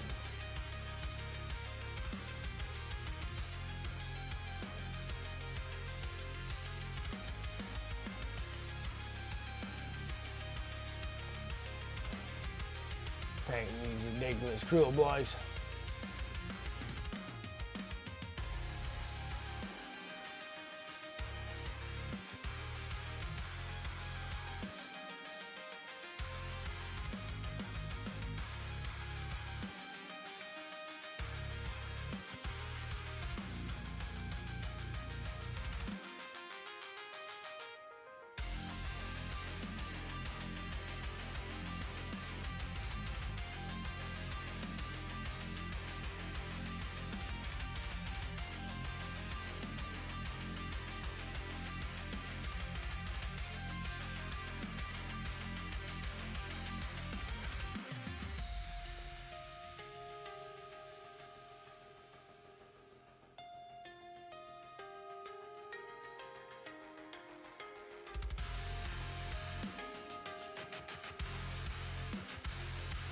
I might get like all the block fills on this thing and I might stop. For some reason, I'm not feeling too good right now for some reason.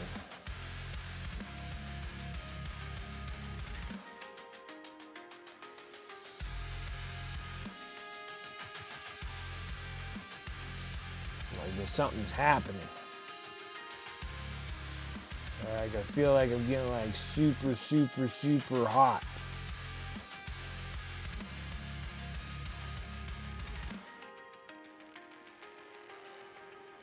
I feel like I'm gonna die.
orange on them?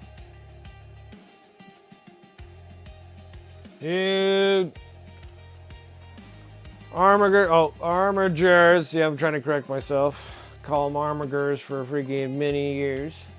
Alright, guys, you know what? Screw it. I'm going to call them Armigers. I don't give a crap. Armigers.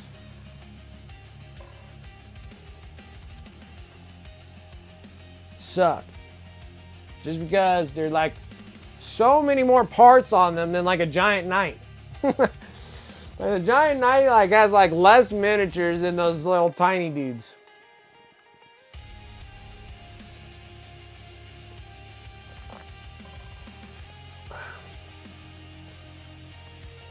Okay. Now I want to do a true burnt red. True burnt red. True black red. How about that? So, we're going to take a little bit of burnt red. Love this color. Which I'm almost out of. Need some coal black. Another color. Absolutely love. Yeah, 4 Armigers suck. But I don't think they suck nearly as bad as the Battle Force box of Chaos Knights War Dogs. Like, I dread putting that box ever together. If I ever do put it together, it might just stay in there. My Battle Force boxes turn into collector's items. If you hold on to them long enough.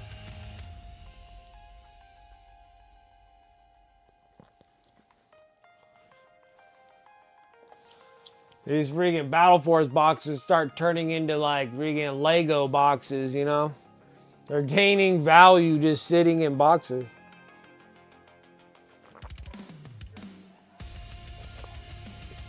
Hey, boyo. Just get the game.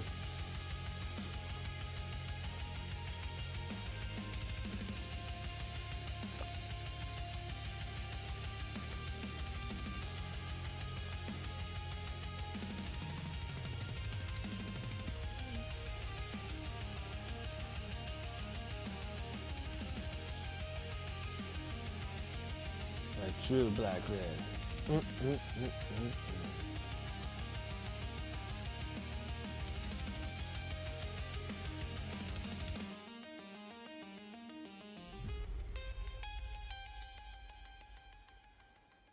Yeah. That is more like it. Alright. Now this is going to be all the cloth.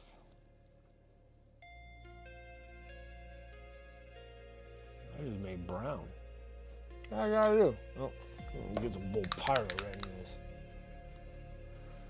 this. Squirrel X, what's up? I have a box of War Dogs sitting on my shelf. Yeah, I got a box of War Dogs sitting on my shelf. Just looking at me going, when are you gonna give the blood to the blood god of putting those together?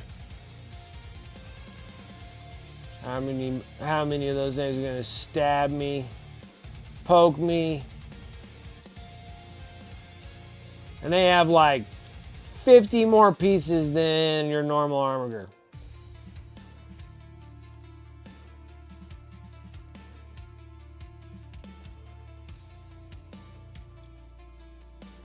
But yeah, I have a box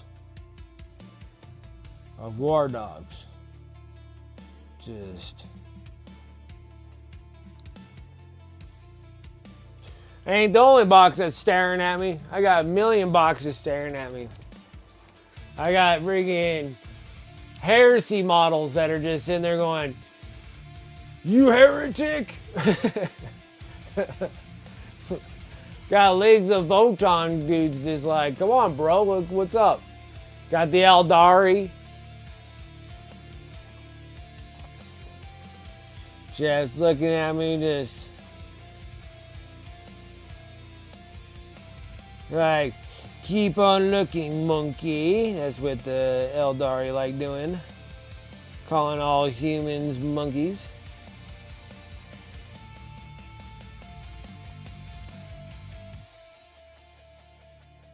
We are still on sprues, monkey.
I just assemble and prime my Bellacore today. Took a week. I took a week off of painting since it just knocked out my Deathwatch army. Nice.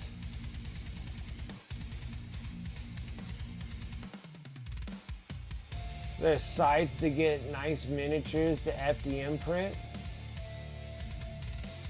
My pile of shame is very shameful, dude. They shame me all the time, dude. I got all these Gene Stealer cults. I got DKOK. They're just like, what are you always looking at?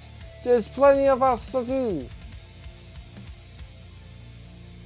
What's the matter? What's the matter? You still got all 10 digits. Put us together. Are there any sites that nice miniatures to FDM print? I don't know. That one I'm not sure. That one I'm not 100% sure.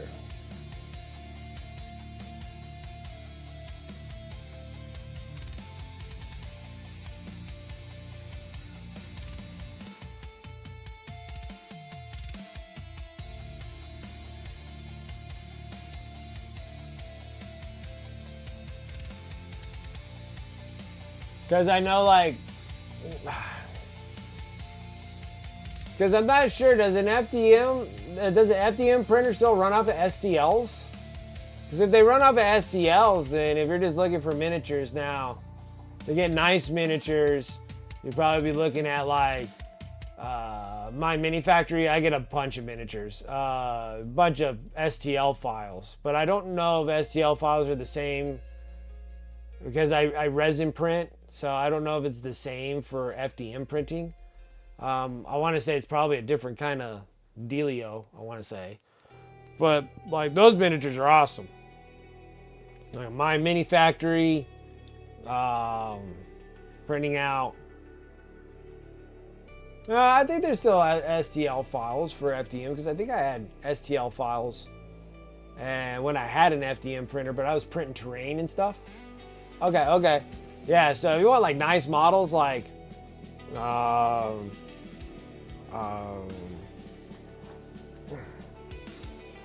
Creature Caster for my mini factory, just being part of the tribes. If you're ever on the tribes. I can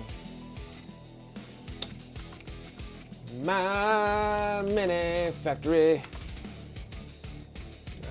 Let me log in my crap. Login. There we go. Over here, my mini factories are, my mini factory is my favorite thing.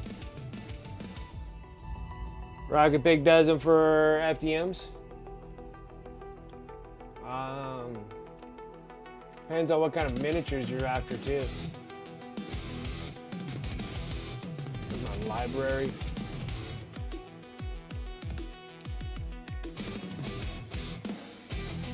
Where's my tribes?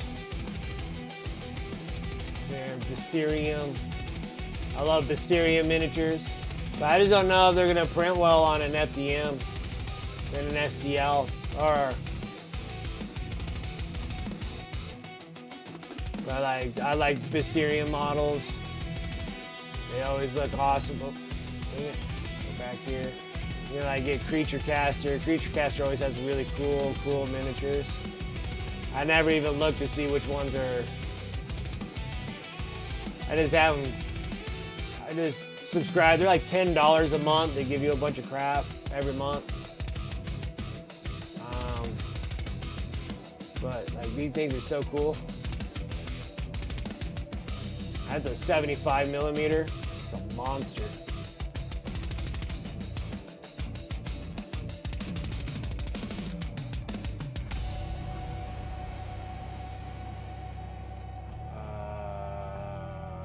Gamic? I bet Gamic prints out really good.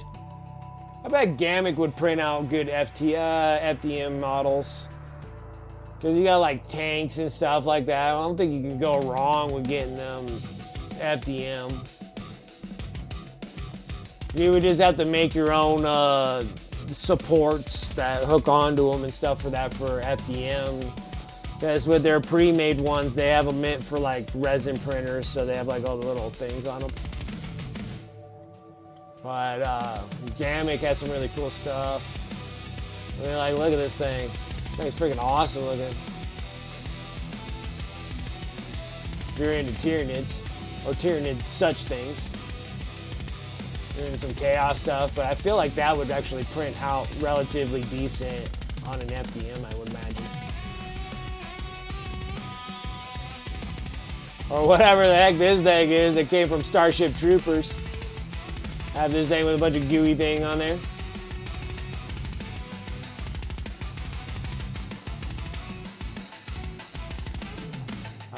What else did I like getting? Yeah, maybe Puppet Wars might be alright.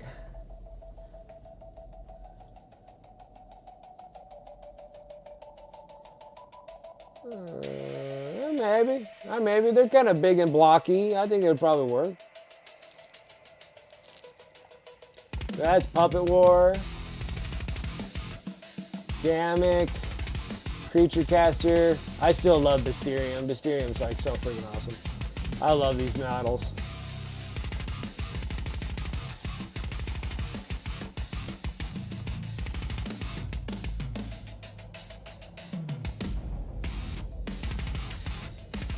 I haven't looked at a lot of their stuff, but it's been a few months since I've been on here. Yeah, friggin' awesome.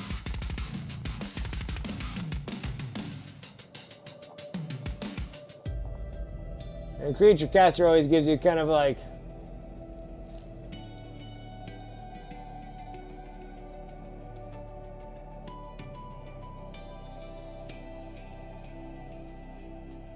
oh, the Zagnog did. I think I don't even know if I pay for Zagnog anymore. Oh yeah, see, I left this month. I left a year ago off of theirs. The only active ones that I got are these three now. So I like the Creature Caster ones because they're like really cool looking models. Like that thing's solid, dude.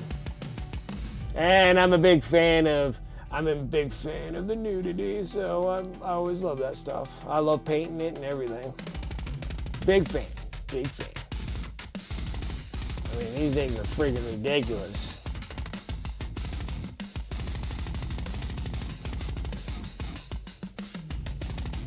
Well, I know that you probably don't have access to a lot of things because I'm pretty sure that Zagnog got hit with GW.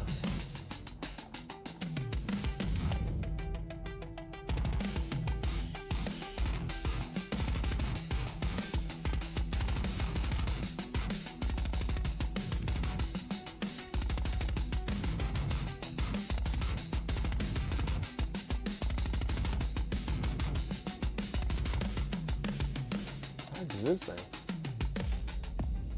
So cool. Such cool miniatures. One of these days I'll have a really good printed miniature, like a 3D printer.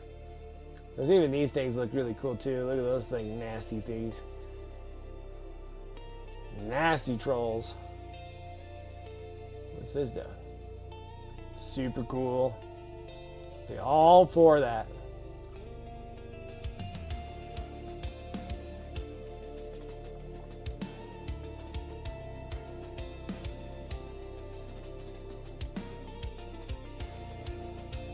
The Lord of Malice.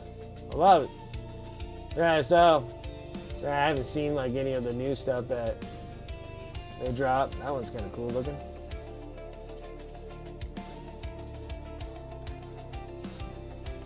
Anyways, yeah, I'll just take a look at my mini factory, man. They got a lot of freaking cool stuff. So much cool stuff.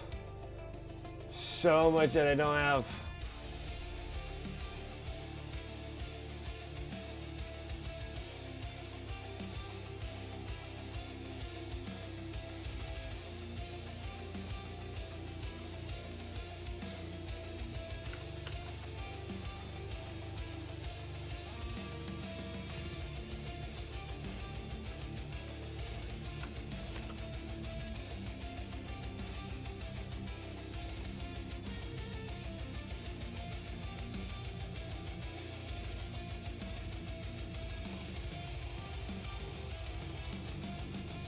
Yeah, I gotta sit here and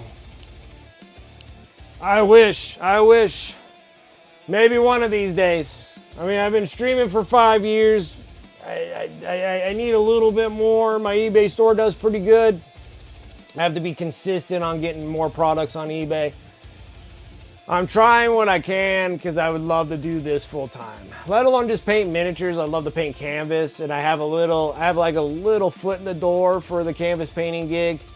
So I have canvases and stuff like that. I need to start getting back into painting in canvas and stuff like that.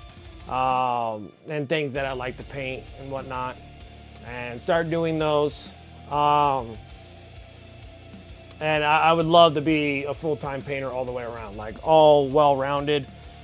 Like be a full-time commission painter. I wouldn't even mind even doing that. Since now I've been doing kind of a handful of commissions now. Been selling through eBay, been doing all right on that.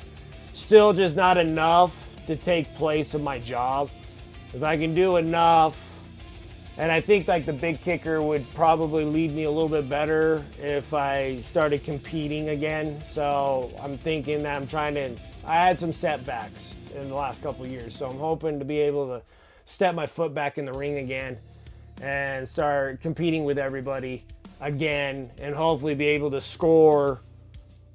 You know, I would love to have trophies. Like I love to have some trophies for victory accomplishments and stuff like that. So I like to try to get myself back into that game again and be a full-time painter. I would love to do it. Like I would love to be an actual full-time painter all the time. It'd be excellent.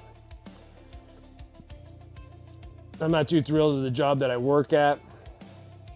It's hard to find another job. In comparison, I work with family. It's really tough. I don't recommend working with family at all. I even was thinking about even trying to do full-time painting and then maybe open up like an online hobby store. But it would only be able to sell paints and goods and supplies. I was looking in for all the other businesses, pretty much anything that you can get, like your paint supplies, brushes, all that kind of stuff, all your hobby stuff, diorama stuff and all that thing. I'm pretty sure I can do all those on an online store, like getting all like AK products, Green Stuff World products, you know, like the Dark Star Molten metals, like stuff that I actually like using. Try to see if I can get Tamaya to send me stuff, because it's kind of tough to get like epoxy putties and stuff like that. I can get like Crowd Cover Scenics. All these places would be able to send it to me, and I could store them in my house and actually be able to rock an online store through my house. When it comes to like miniatures, I can do Parabellum games for Conquest. I think I can do Mantic games for like Kings of War and stuff like that. I cannot do GW.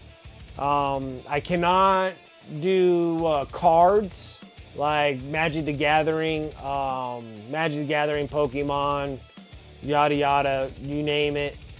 They want me to have a brick and mortar store and proof of brick and mortar store to actually be able to. And a lot of card places won't let me have them unless I'm like 6 months in with a brick and mortar store. So there's like a certain amount of time that I have to like show proof of that.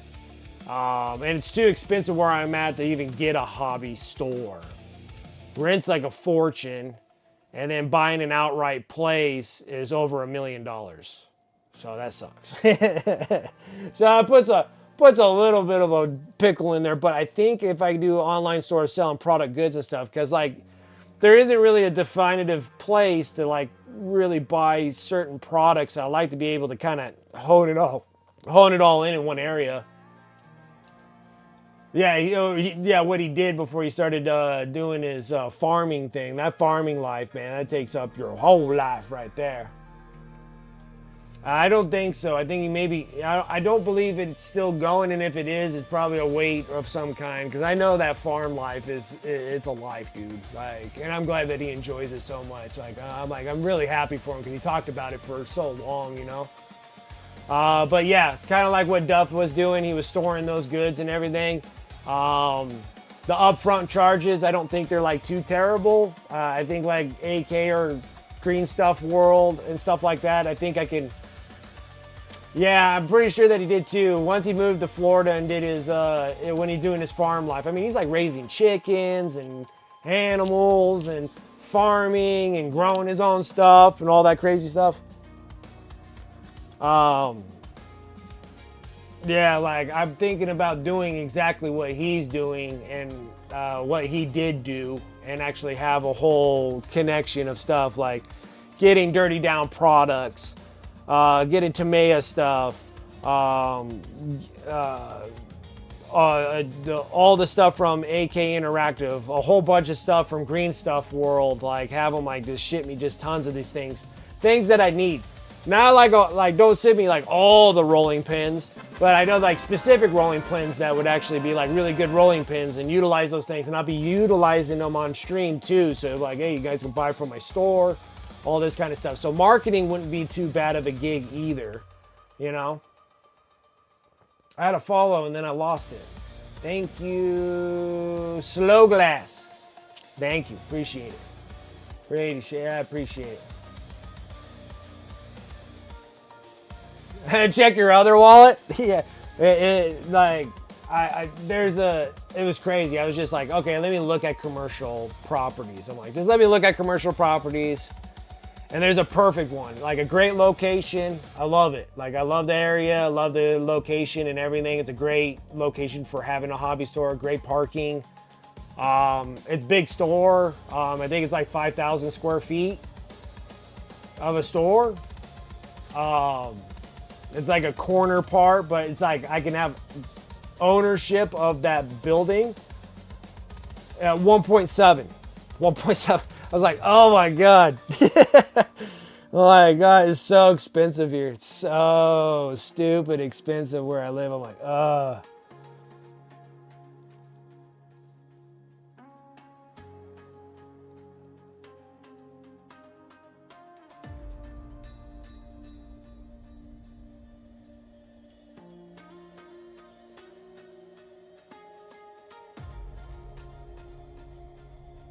I wish this stuff would dry faster.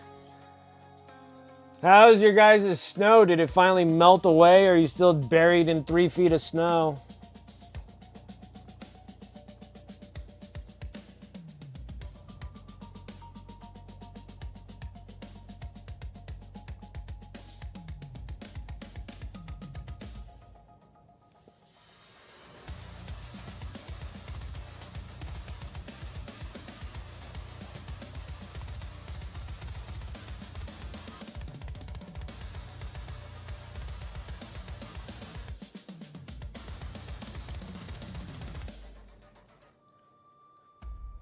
About 1.5 feet of it.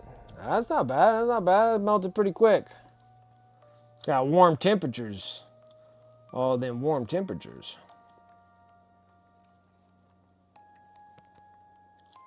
Yeah, because I was just looking like buying, like getting a business license. No big deal. Because I have a family-owned business. You know, my father had my father's business, and I work for him and my brother and stuff like that. And like, so doing the business outputs and everything like that, that's easy. Like business license, selling license, all those kind of things. Selling, it's not technically a license, it's selling permit, I guess you would say. I guess it'd be kind of like a business license, a selling permit. Not that big of a deal. Building up a website, no big deal. I built my family's business website. It's not difficult. A little time consuming. A lot of time consuming because I'm not like an expert at it, but doing all those kind of things and getting things set up. And then it's just pretty much just kind of venturing out, seeing if I can go directly through the companies, or I have to use the distribution area companies that are here located in the States. It's a hit and miss on a lot of things. And then it's pretty much just kind of like upfront charges for the product goods. So I think like AK or Green Stuff World. You know, I think you got to buy like a few well, I think it's only like a grand or two to start, kind of like how Duff did his with the AK stuff. Was like he probably had like a grand worth of product and sell it. But I think I want bigger, because I think if you get like a bigger upfront payment to them, then they can send you a whole lot more stuff. So I think they're like up like 5Gs. Like you do like a 5Gs up front, which I can do that. That shouldn't be too horribly bad. And do a 5Gs up front to buy products. And that's like 5Gs buying products at whatever their discounted price is to get to me. And then I can adjust prices as I'm selling. But I think the businesses give you, the companies give you a certain percentage that you can actually give. So that's why you see like there's a fluctuation on certain stores able to give like 10, 15, 20% off of goods. Just kind of depends on if the store is okay or the companies are okay for you to give those kind of discounts. So yeah, there was just some things I was looking into and I'm like, okay, I think I could probably make this work. I could take over a whole area of the house, and because I don't want it in the garage, because I don't want any fluctuation in temperatures or whatever, especially when I'm dealing with paints and whatnot, and be able to have it all just racked up on the walls, and then everything will just be all just kind of ready to go and just pick out and just pick up and shipping. Logistics, I already have that down already from all the products that I've sent to everybody around the world, on top of everybody in this country, and doing the logistics for eBay and stuff like that. So I don't think that's like too hard of a thing for logistics. And then like I send out so many miniatures anyways, I have like a ton of little boxes of all sorts and kinds. Like I've already got that kind of down pat of where to get all those products and stuff from. I could, but the eBay store takes 15%. 15% full face value. Full face value. So you got to keep that in mind on eBay. Like, yeah, yeah. And then even if I did like an Etsy store or Shopify, they're still right around that same dealio for charging. So like Shopify, Etsy, all those things, they kind of hit you with those 10, 12, 13 up to 15. They're right there. 10 to 15% full face value is hard. So that means that I would have to sell the product at full price because I'm going to be losing 10 or 15% utilizing those. So I'd have to have my own web store that I would pay for. You're all done? You finally done with those flash kits?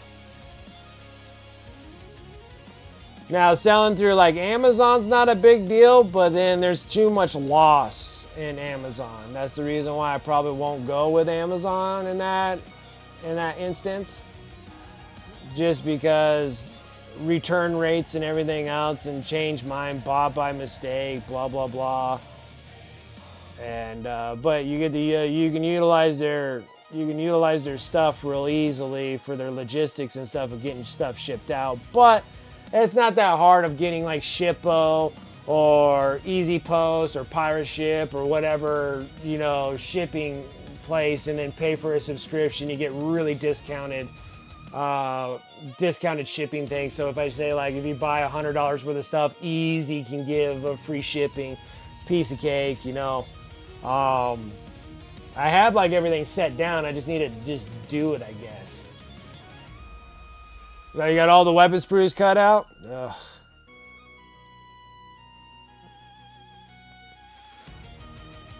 I gotta see if my son wants to still keep getting paid. He needs to build some miniatures for me.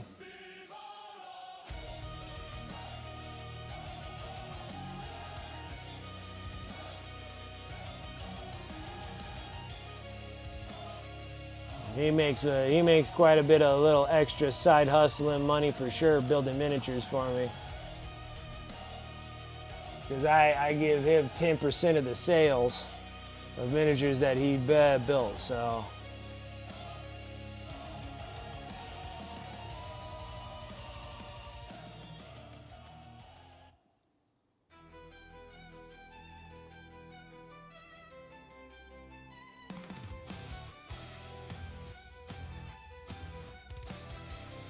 Dude, imagine if I did like Dice Head and Hair Games and Hobbies and Frontline Gaming or what.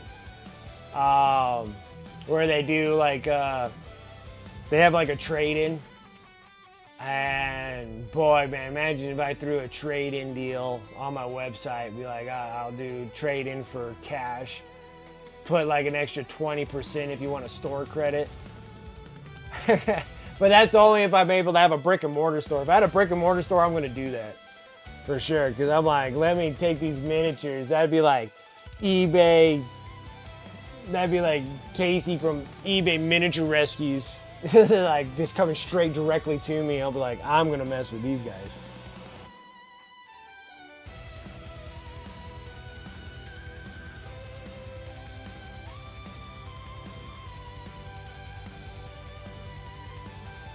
I would be buried in miniatures. They released a lot of models this week. This is all the Corsairs and the Eldari stuff, right? All the stuff that came out of the Battle Force boxes. Isn't that what they did on Sunday? Wasn't that Sunday preview? The only thing that I'm going to be getting is all the Lord of the Rings stuff. They finally cycled all the way back to the Fellowship of the Ring. I'm going to start there. I'm going to start getting those. The scenarios, like I remember like 20 something years ago, because they're like celebrating 25 years now, so they're like starting back to the Fellowship of the Ring. And that's like Weathertop and Armin Ma or whatever it is, where the Uruk-hai are running away with Merry and Pippin. Those scenarios are so fun, guys, and they give you free downloads now for them. The scenarios are awesome. Like I love playing those versions of the movie because that's how they originally started with Lord of the Rings. They weren't like big battle armies that you have like you have now. They were just like scenario plays, and they're super fun. So now I think I'm gonna pull the trigger and get they're made to order. I'll get all those when they become available for the Lord of the Rings. I'm gonna do it. It's the only thing like my wife likes about the miniatures is that she does like the Lord of the Rings. So maybe we can start playing those little small scenarios. I think they'll be fun. I think it'll be a lot of fun.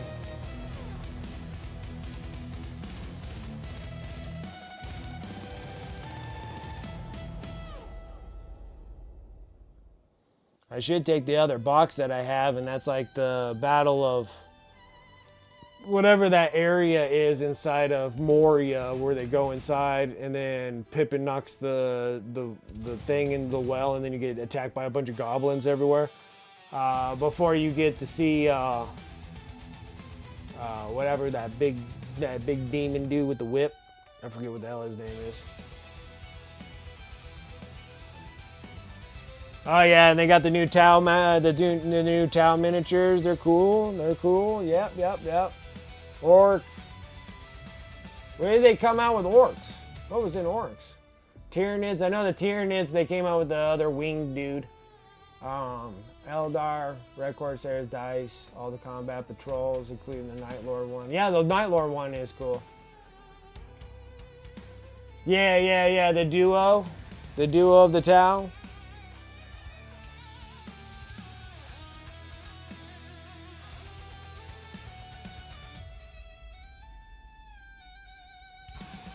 Okay.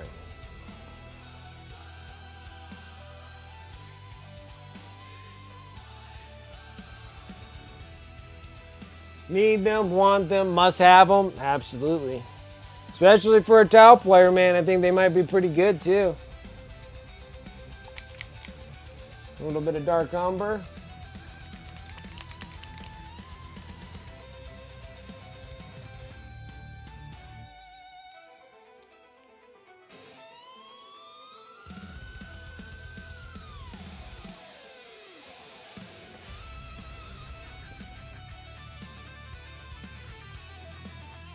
But I definitely want the Twin Lance ones. Yes. I think they might be really good too. They're Tau. How can they not be good?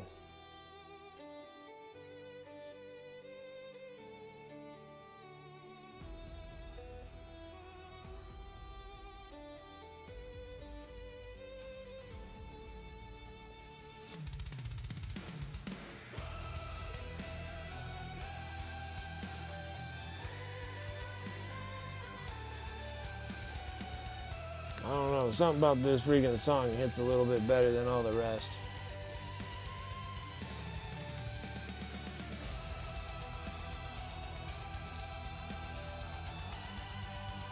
Yeah, They look so good. They do. They look like they're an awesome looking suits. They're awesome looking suits. They're nice.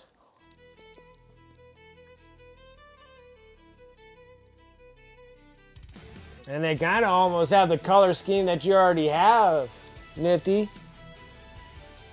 Like, they're a little bit more tealish, but, you know, they still have that green and white. When I was sitting there talking like, I've never seen green towel. I painted green towel for you and stuff like that. Like, I've really never seen anybody like rocking green towel. And then all of a sudden those models came out. I'm like, dude, they're spying on us. They're spying on us. They're spying on us. I'm like, dude, they just straight out stole that two-tone color that we did with the freaking bright green, white, red, and stuff that we were doing. And then they literally, they're spying on me. I don't even have an NDA with them or nothing. Nothing.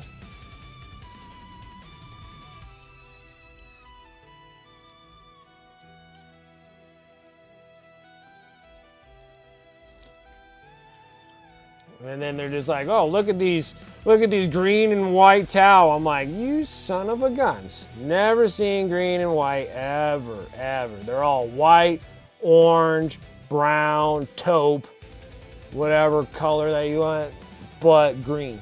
I've seen blue ones, I've seen red ones. Never seen green ones. And then boom, there you go. They're green. You suckers. Suckers.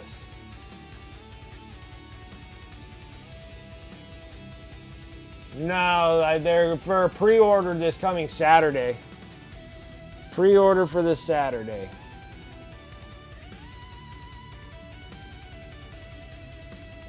Yeah, they just announced the release on those on Sunday. That was Sunday previews.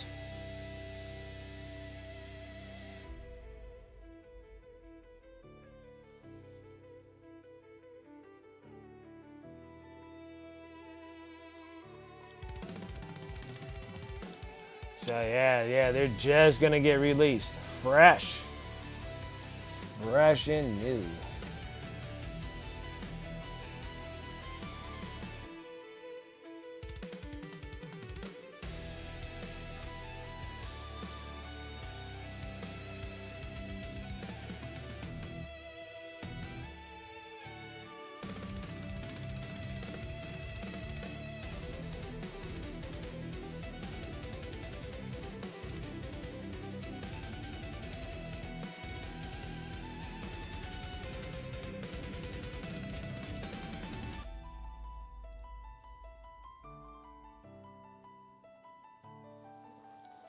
Like I had a choice to do on this miniature with the arm. Was you glue it in place and have this hard reach for this part here, or not have it glued on and there's like 3 different pieces on this shoulder, and I was like, let's get it all together here. Still got so many miniatures to paint, so many of them. I've got a million.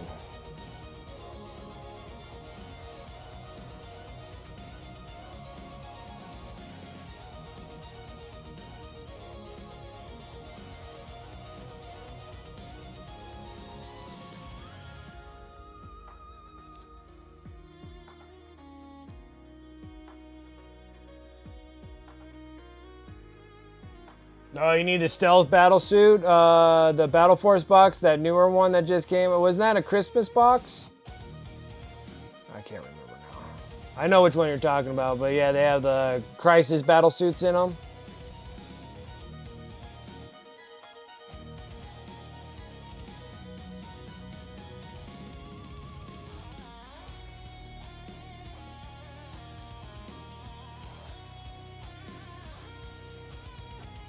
Those newer models look good as well. They do look nice.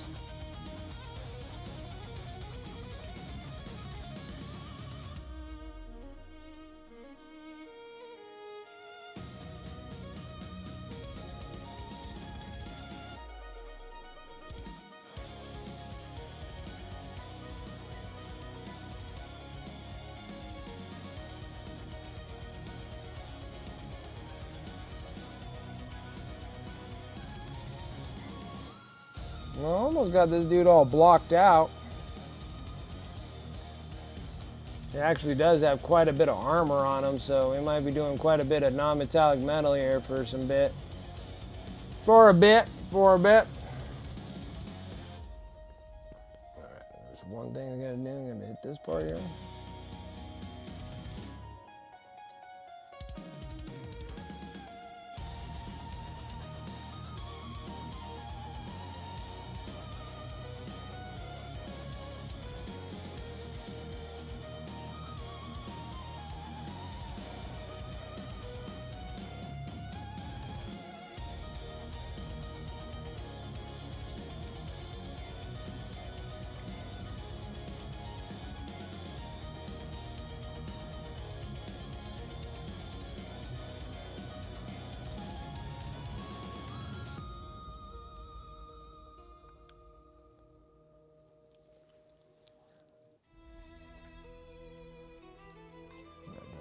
Spots.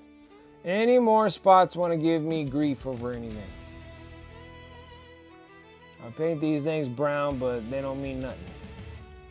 They don't mean nothing. We're going to paint right over top of them by accident anyways.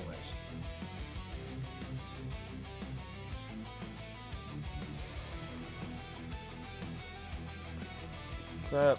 Now I just need to get back in that black red again. Keeps drying up on me in like 2.5.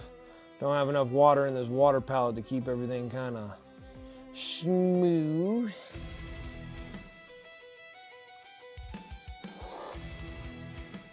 Ooh, what was that? That was a crazy noise. It was like, oh.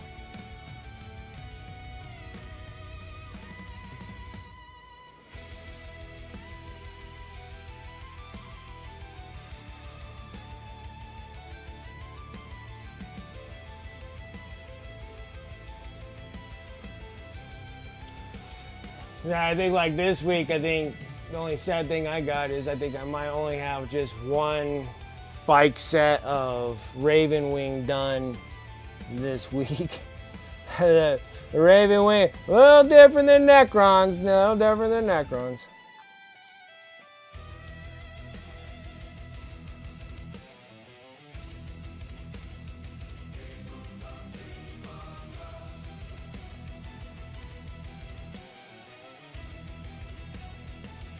Taking me a little longer to do that.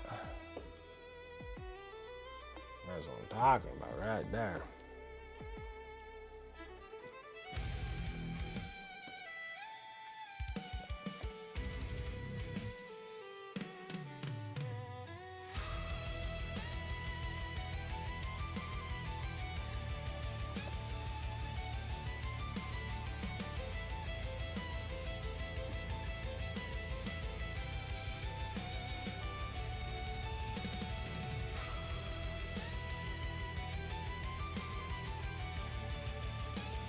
Oh.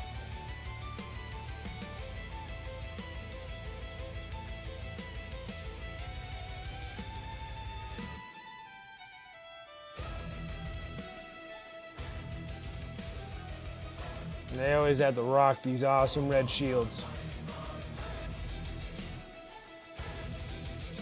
But we're also going to give it a little non-metallic metal on the red as well. These are all great practices for me. And since they're just like, they're still going to turn out nice. It's not like they're going to just be a pile of doo-doo and then I have to give them away. I don't want to do that. I want to make a really good paint job. I'm just trying to get myself settled into getting myself ready to kind of pick miniatures. I need to sit there and start thinking about what miniatures I really want to pick for Adepticon next year. Like missed edge highlight with a toothpick.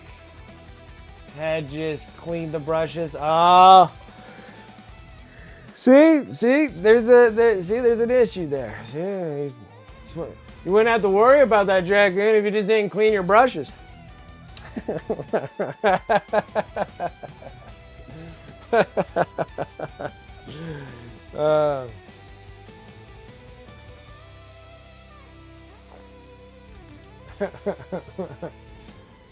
See, like me, you can just grab any one of my brushes. They're ready to use at all time, all the time.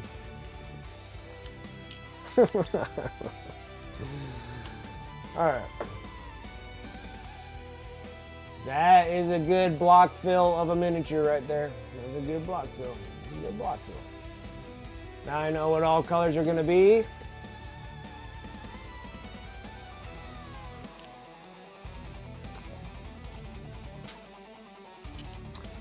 And then, what's the other thing I was going to say? Oh, yeah, so I'm thinking like miniatures would be like Blood Bowl, because I want to do one of the big corn mutant dudes, which I think that'd be like really awesome to get that on a Blood Bowl character.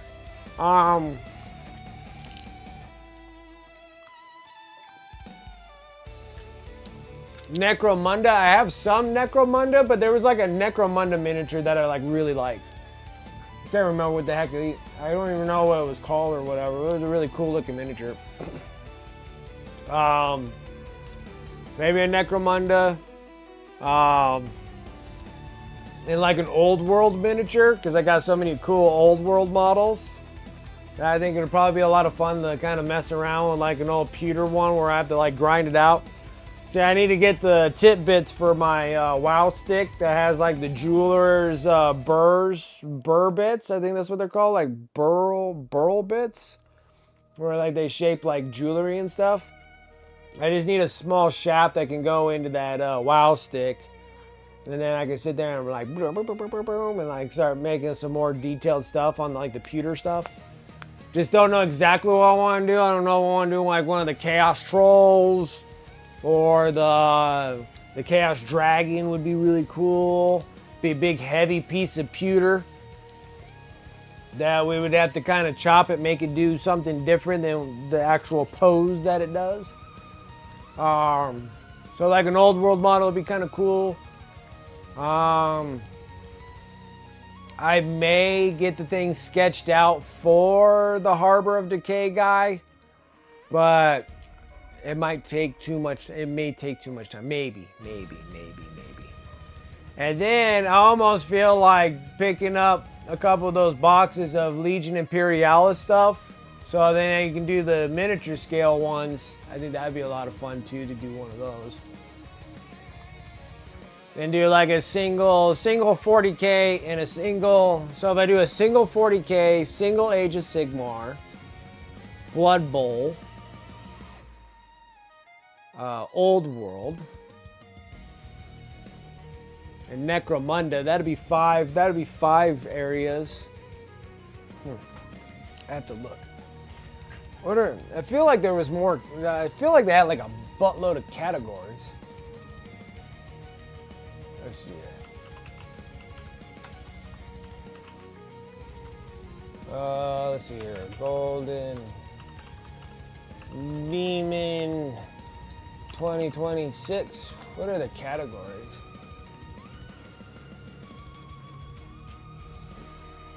Let's see. So a single unit or large model. Or that'd be for 40K, a single miniature or a unit or a kill team. Large model or vehicle. For 40K, Age of Sigmar, same thing. Single unit or warband. Which I think I might be able to use the Warcry miniatures and just make a warband out of it. Large model or war machine. They do have the Lord of the Rings one, so if I do order those Lord of the Ring ones, we might be able to do a Lord of the Rings. Then the Heresy, Blood Bowl, Old World. Epic scale would be like getting one of those little dudes. I almost feel like getting like Adeptus Titanicus. and get that box. So I have a bunch of like warlords and stuff. I think that would be kind of those big war titans and stuff, and just do a bunch of cool like miniature freehand stuff all over them. I think that'd be kind of cool. A diorama, a duel, and then open. Which I don't know. I guess open you could put any kind of figure in there.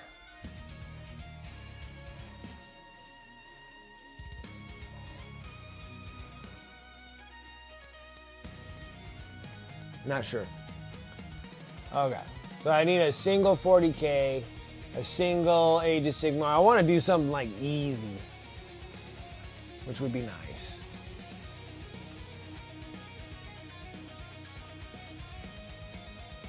I have to think about it. I should paint like a single dryad for the Sliveneth. A single dryad. Just a dryad. 40K. I don't know if I just want to do like a space bro. I don't know. 40K.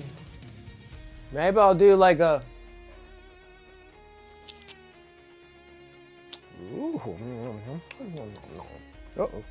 Uh-oh. Maybe do some like DKOK guys. I think that'd be kind of cool.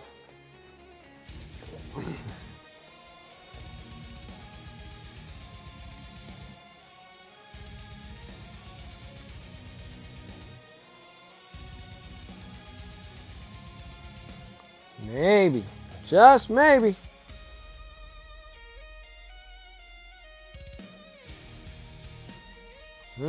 I don't know. I just feel like I just need to do something in a really cool scenario of some kind, you know?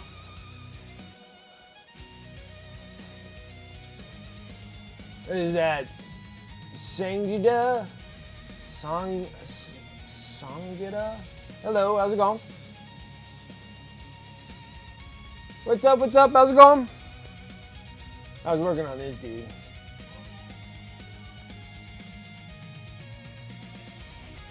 Working on this dude. I got all the block fills all in place, at least like what colors are gonna be what on this miniature. And then now it's kind of just really just working everything else into it.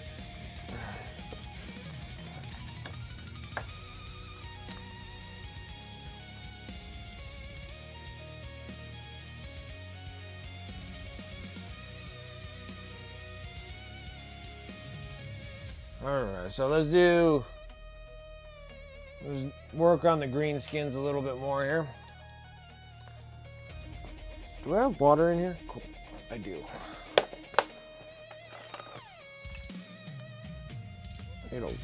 I need more water in my wet palette here.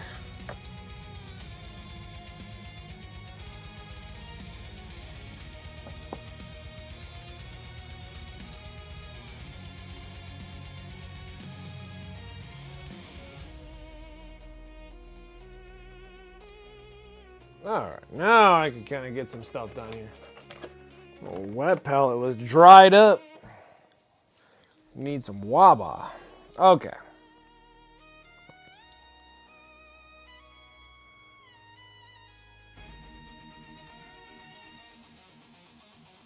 Let's start working on. Oh, well, we're gonna be working on fabrics right now.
good stuff. Tons of good stuff. Can't wait. Start getting in my creativity and start making some competitive pieces would be freaking awesome. Putting some people up for the money.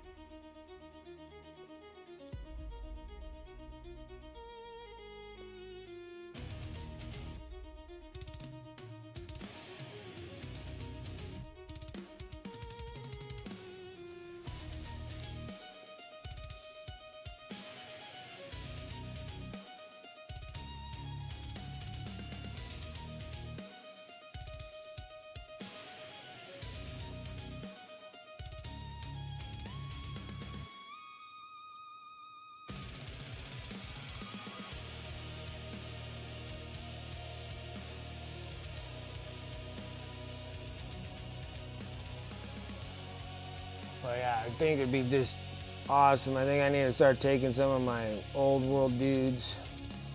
I got tons of them. Not even built. Ready to be freaking kit bashed and smashed. Give it the good old, that's what we used to do 30 years ago kind of deal.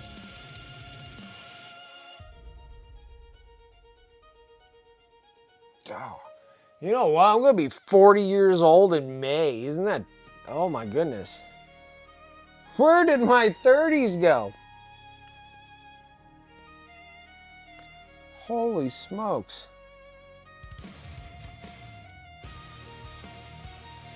Tales from the Crypt. Here I come. Here I come.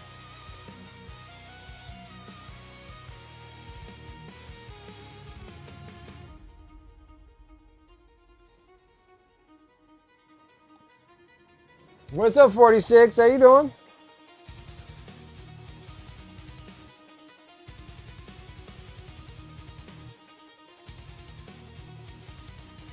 I'm working on this end of the month giveaway model. Yeah, get this done and then I can get back over to Fulgrim.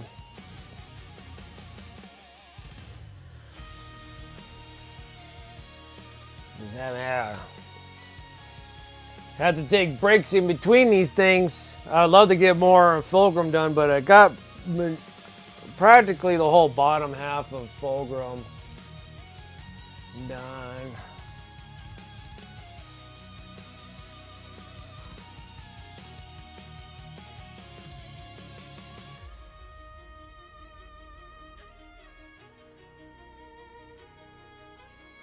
Yeah, like I'm digging all the color configurations and everything on them. Now it's just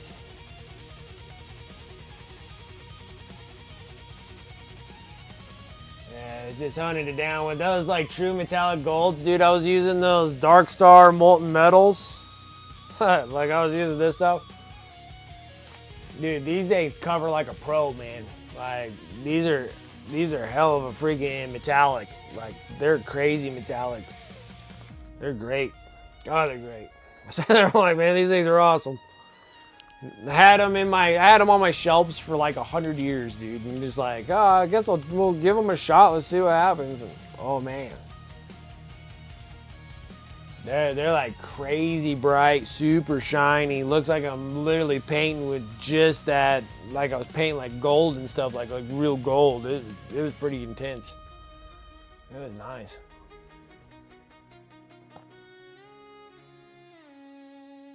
Okay. Now, take some of that bold pyro red. No, I need to drop a brush. I need to drop a brush size. So yeah, so I'm hoping to get into the top half of Fulgrim after I finish this dude, so he's ready. And then we put him on his little itty bitty plinth. Oh, there it is. So I have a little itty bitty plinth for him. I love friggin', that's the only thing my 3D printer is good for. It's printing out friggin' plinths. So his ass is gonna go on there. We're gonna get a little swamp scene going. And then he'll be ready to go.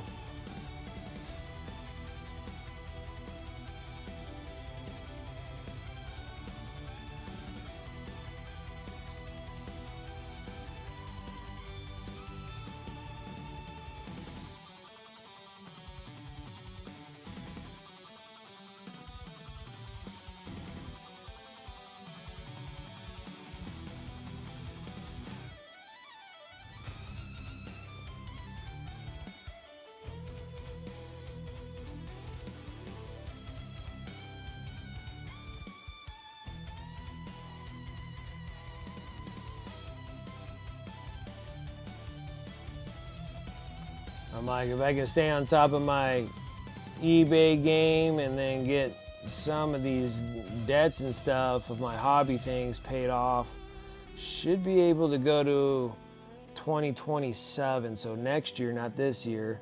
Next year, start hitting up Adepticon. I need to start planning my miniatures. Start sketching out what I want to do with them.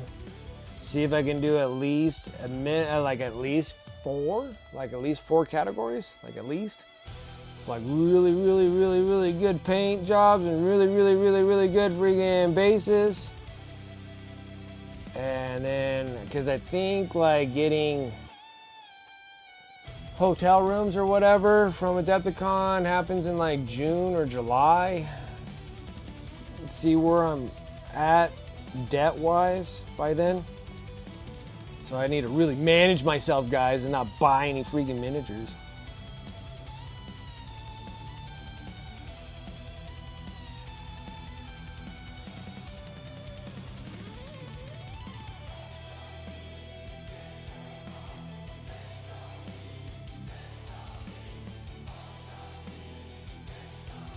It's like maybe the orcs would be the winner chicken dinner for finishing off things.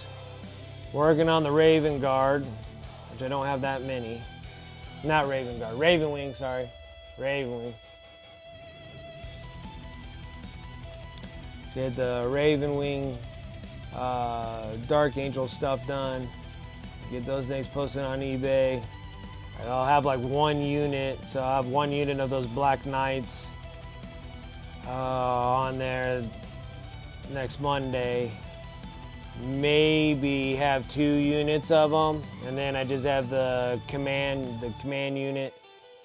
Get those done.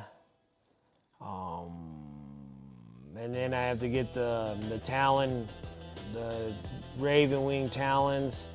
I have 2 of those, paint those up, get those on. Then I have like 10 of the new Terminators, the Death Knight Terminators. Is that what they are?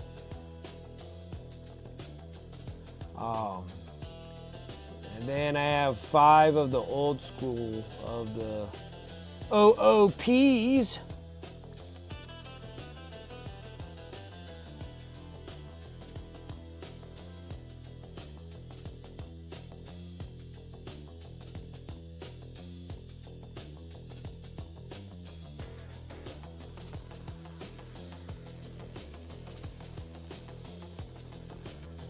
His arms on are a pain in the ass. The heads only went on one way and the chins collide with the guns. Dag. Typical. Typical. Oh, typical.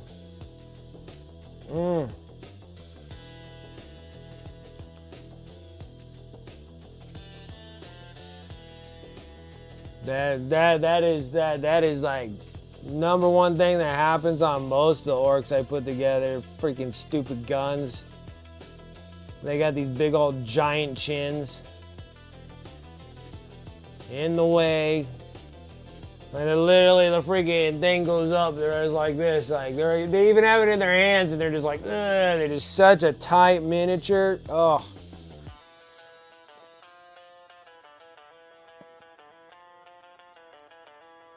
Got these big old monster shooters or whatever the hell they have on them, like the big ass guns on their little frame bodies. And of course, their stupid heads in the way. That sounds right up the alley there.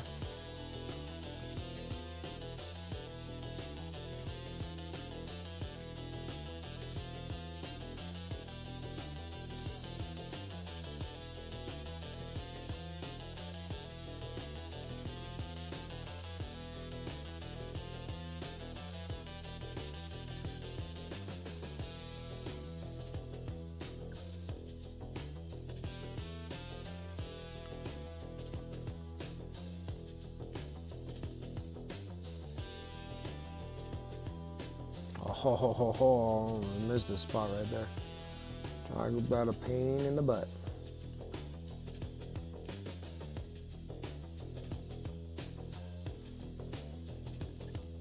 Unbelievable. Unbelievable with this miniature already. All these little pieces of BS on this orc.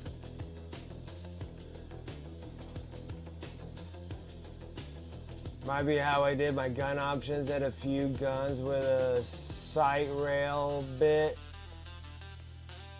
All these bits could be in 1 or 2 spots, and it all optional, but these ones should have been front only. I don't know, it's just a big pain in the butt. Like, orcs are always a pain in the butt.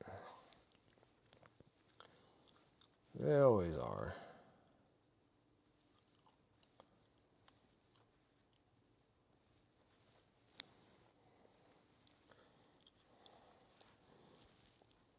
Because it's not just the flash kits that do it. Like, what was the other one that I was putting them together and the freaking stupid head was in the way too? I was putting together the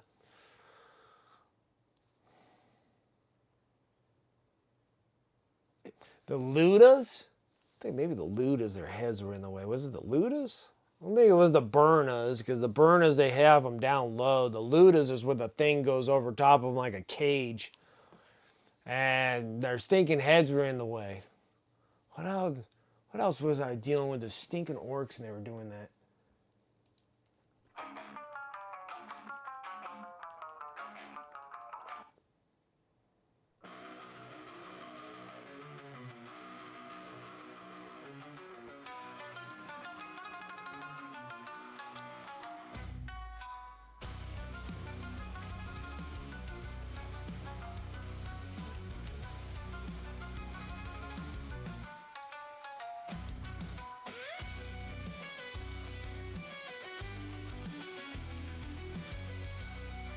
Alright, I need something brighter. Oh, I need to get myself some titanium white.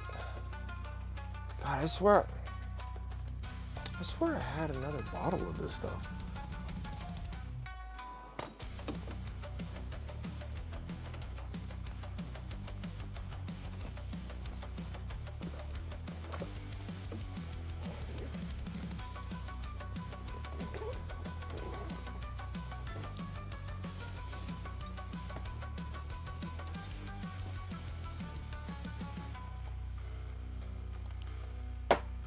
There, sucker.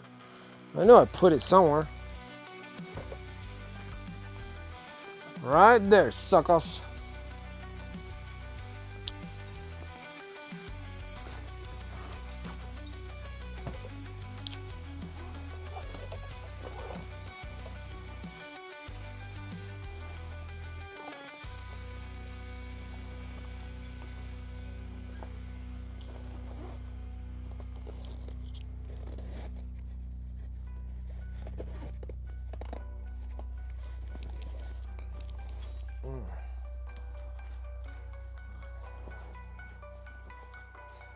You just cut the rails? Nothing wrong with that either.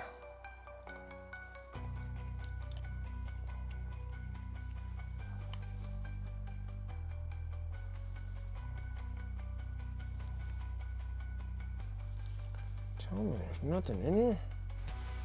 I just don't buy it.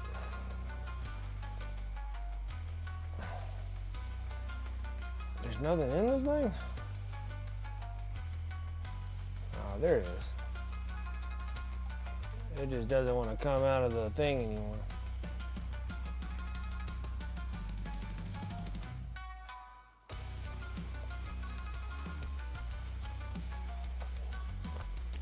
It just wants to be difficult.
Enough done for tonight's bedtime. Absolutely. You have a good one, Dragoon. You take care. Appreciate you always coming and hanging.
Correct.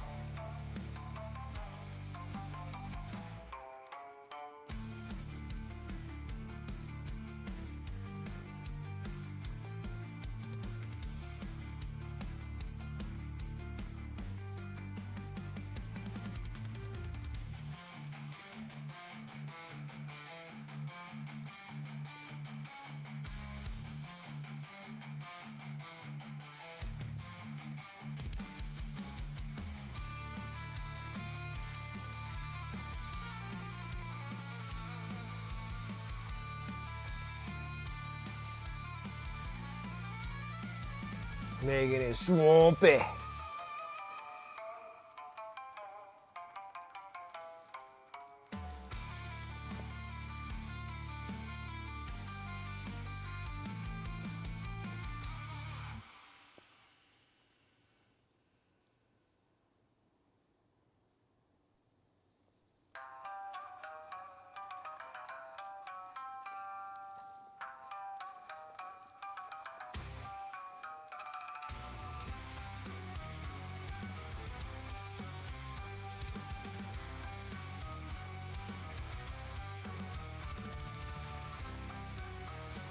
A little tone down, a little wash on this thing. Just real paint.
Go. That looks good. That looks good. I like it. I like it a lot. All right, now we can work on his orc skin.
Painting off camera, can't show you all my secrets.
This orc has the nastiest feet.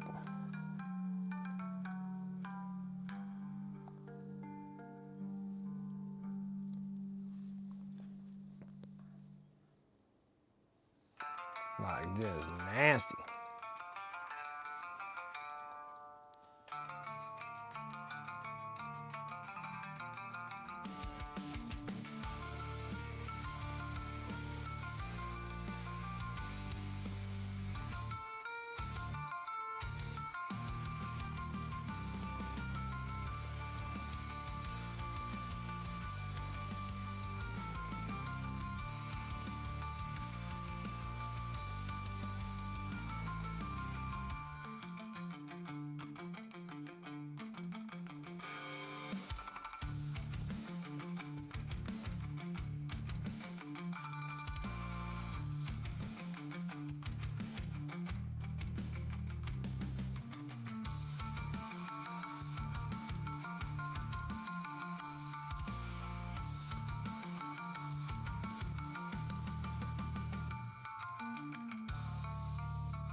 Fun.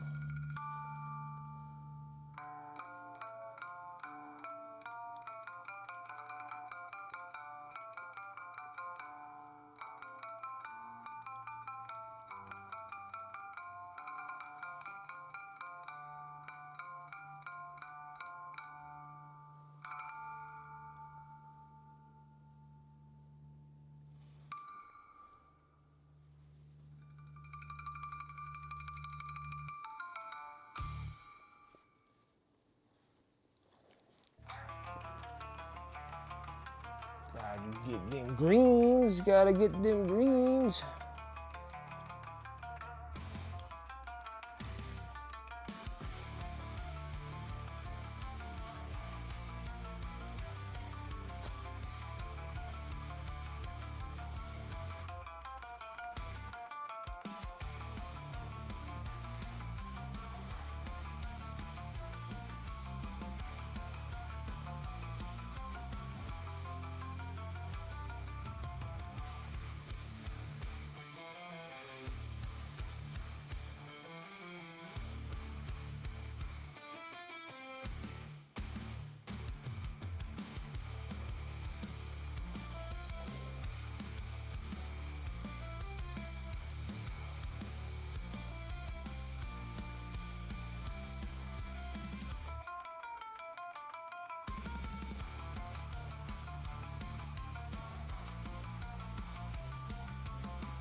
That's a good up on the greens there. Oh.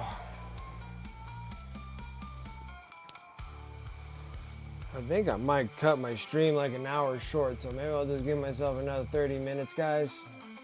I'm still not feeling that good. It's still like hitting me kind of funny.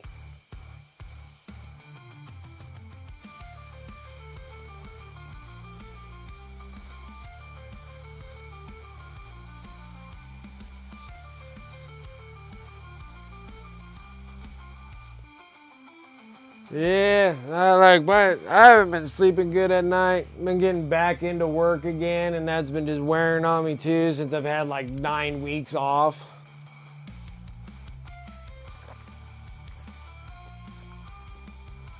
So I literally don't feel like working at all, like at all. And just being outside and it's like super hot, super cold, super hot. I'm like, oh my God, this is killing me. So it's been a little tiresome.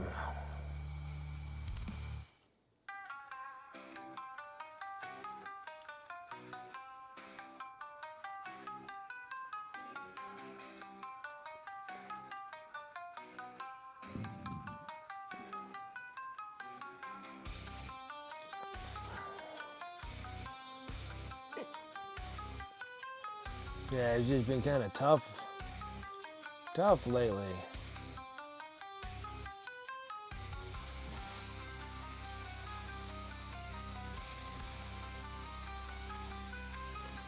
My sleep problems are just really bad. I just keep waking up in the middle of the night.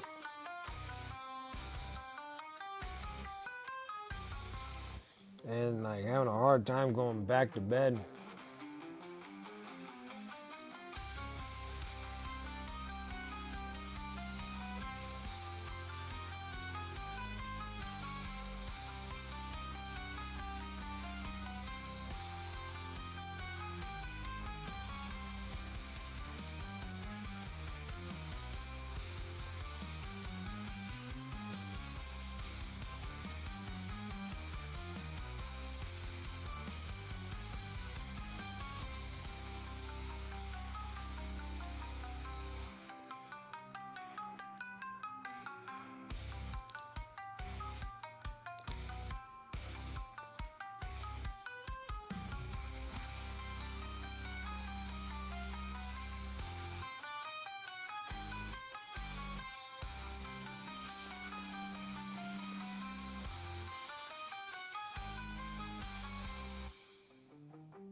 Man, I can't wait until my freaking Lieutenant Titus helmet comes in.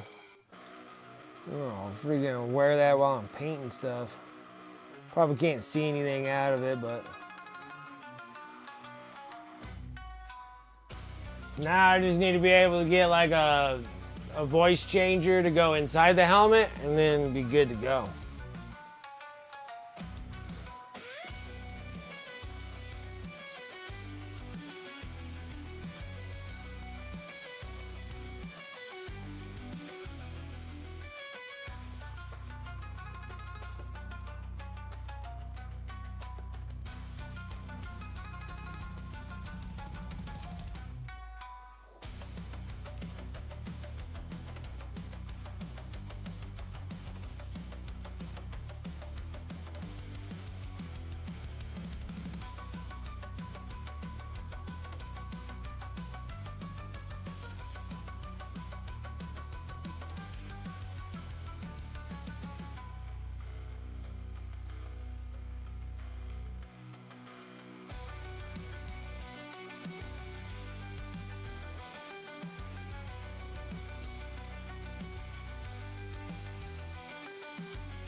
Oh my goodness. Oh my head, my eyes got heavy. Oh boy. Okay, so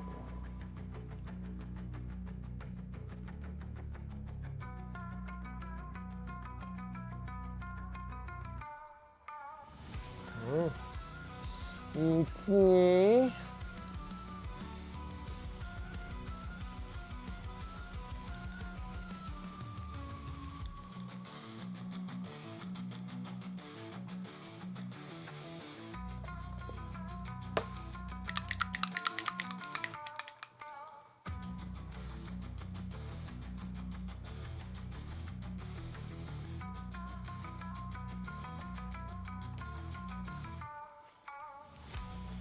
Use a little bit of this leather brown because I'm trying to use it up. Is it going to be enough? Is it going to happen? Is this going to be the last that this bottle has?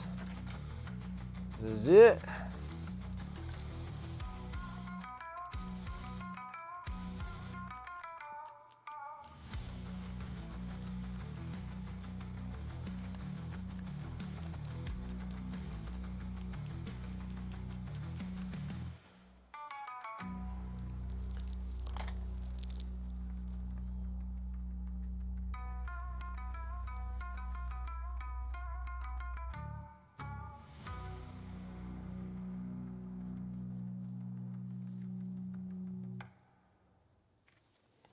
Why is this thing not wanting to come out?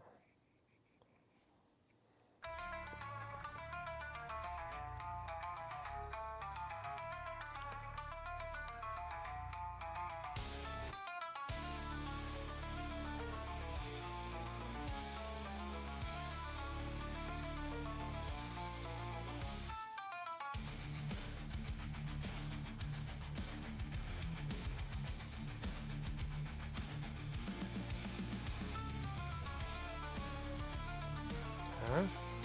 Still got more left in this thing. We're down to very little on this thing, but we're down to the very bare minimum on that leather brown from Army Painter.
There's a few more minutes, and then I'm gonna call it a night.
Okay, so all I'm down to is just working on some armor bits, and then we'll do a little bit more on the face, a little bit more on the greens. We'll see how it goes. Not bad, guys. Not bad, not bad. This is actually gonna go by a lot quicker. Well, I take that back, because we gotta still do all the non-metallic metal stuff, so we'll see how that goes. We'll see how that goes.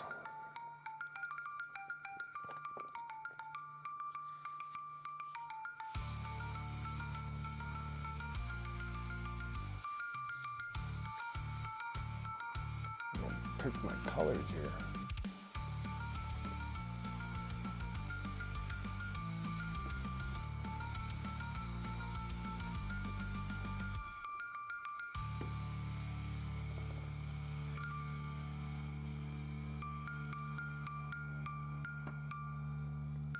Yeah.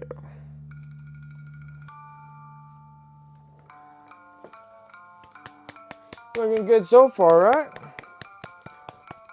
A lot of orange on them, but that's all going to change too.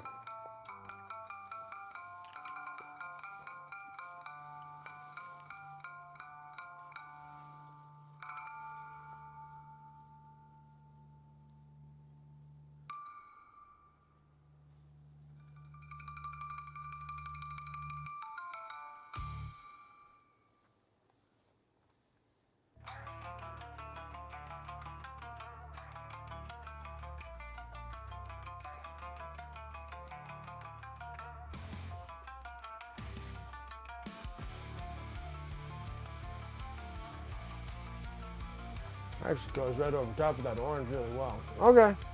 All right, we had to test it out, see where the heck we were at. All right. I'm going to stop right now. Now we're going to sit there and add a bunch of blues and grays and non-metallic craziness, and then with the orange being a little rustic on it, I think it'll look pretty good. Using my orange as my base. Normally do like orange if you're doing like gold. We're gonna go orange and then we're gonna go into a steel and see how that goes. See how that works. See how that works. All right, guys, I'm closing up shop. I'm like crashing down. I'm not feeling too well either. I don't feel good. Like all around, just like don't feel well. I think I need to like lay down or something. All right, guys, let's go ahead and close up shop. Like, I'm just like, something's like up with me right at this moment. I was all right, and then we're like maybe about an hour or so in the stream, all of a sudden I'm like, oh, I don't know what the heck's going on with me right now. Absolutely. Finally getting basing. I'll post later. Right on. Alrighty, guys, thank you. I do appreciate you coming and hanging out with me tonight. I'm calling it a little early. We're about an hour early than usual, but I'm just not feeling good. I need to go and like lay down or something. So thank you guys. I appreciate the subs, resubs, the follows. Thank you so much for the support here over on Twitch. If you're over there on YouTube, thank you guys so much for the subs over there, the follows. I'm trying to go shoot for that goal for 1,000. So if you guys can help me out with that, I really do appreciate it. Thank you. Let's see here. Shout out to the sponsors above. You can use those commands in chat, or you can go over to my Discord, !Discord. You're like, huh? Yeah, I need to stop. I'm not feeling very good. I need to like go lay down or something. Shout out to the sponsors above. You can use the commands in chat. You can go over to my Discord, !Discord. They'll be over in my sponsor affiliate links. More than welcome to use those links. Red Bull cures all. I don't know. I'm already having a hard enough time sleeping as it is. I don't think I need a Red Bull to crash me. Let's see here. Yeah, Discord. I don't even know what I'm thinking. I don't even know. I can't even think right at the moment. Also on my Discord, eBay. I have my eBay store on Discord as well as eBay, or you can go over to eBay and look up Wicked Minis. Pretty much everything I paint on the stream goes over to eBay. This is another way you guys can support the stream too. If you guys want to buy miniatures, that all cycles into my streaming content. So thank you. I really do appreciate it if you guys do buy from there. Let's see here. Got that, YouTube, that, and then my Instagram and stuff, socials, !Socials. Other than that, You can follow me over on Instagram. I got to start working with the mental health charity painters and get that big statue that I still have. It's primed. I need to start working on that thing, but I'm going to make recordings and picture updates and all that stuff for Black Forge Games and mental health, the MHCP, the mental health charity painters, and get that statue up and going. But I got all the way until August, but we're already in March, and before I know it, it'll be like December, so it's how much time flies. That's about all I got going for myself. Let me go refresh my Twitch.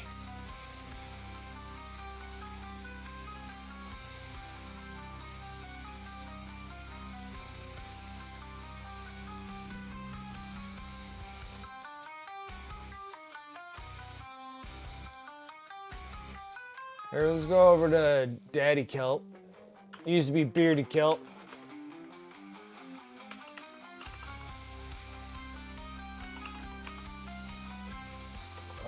Let's go and start this raid and get over to Daddy Kelp, aka Beardy Kelp. See what he's up to. Other than that, guys, thank you so much. I'll catch you guys on Friday. Till then, take care. Have a good rest of your week, and I'll see you guys later. Bye now.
You remember me? Yeah, what are you doing here? So your girl asked me to pick you up because she had to pick up some extra hours at work. So I'm here. She didn't tell you? Michael, how are you, dude? She said she How called was you your stream, my today. guy? Maybe Jesus you Christ. Okay, so she Did not expect that. Thank you so much. How was your stream? Later when she's off. Here, I'll help you. Wicked minis, yes. Yeah, honestly, So I'm building a Gundam. My wife got me for Christmas, and we are taking a gamble here to see if people will cheat. Stream is good. Thanks. Hell yeah, dude. I'm having a good time. I'm building this big ass Gundam. My wife got it for me for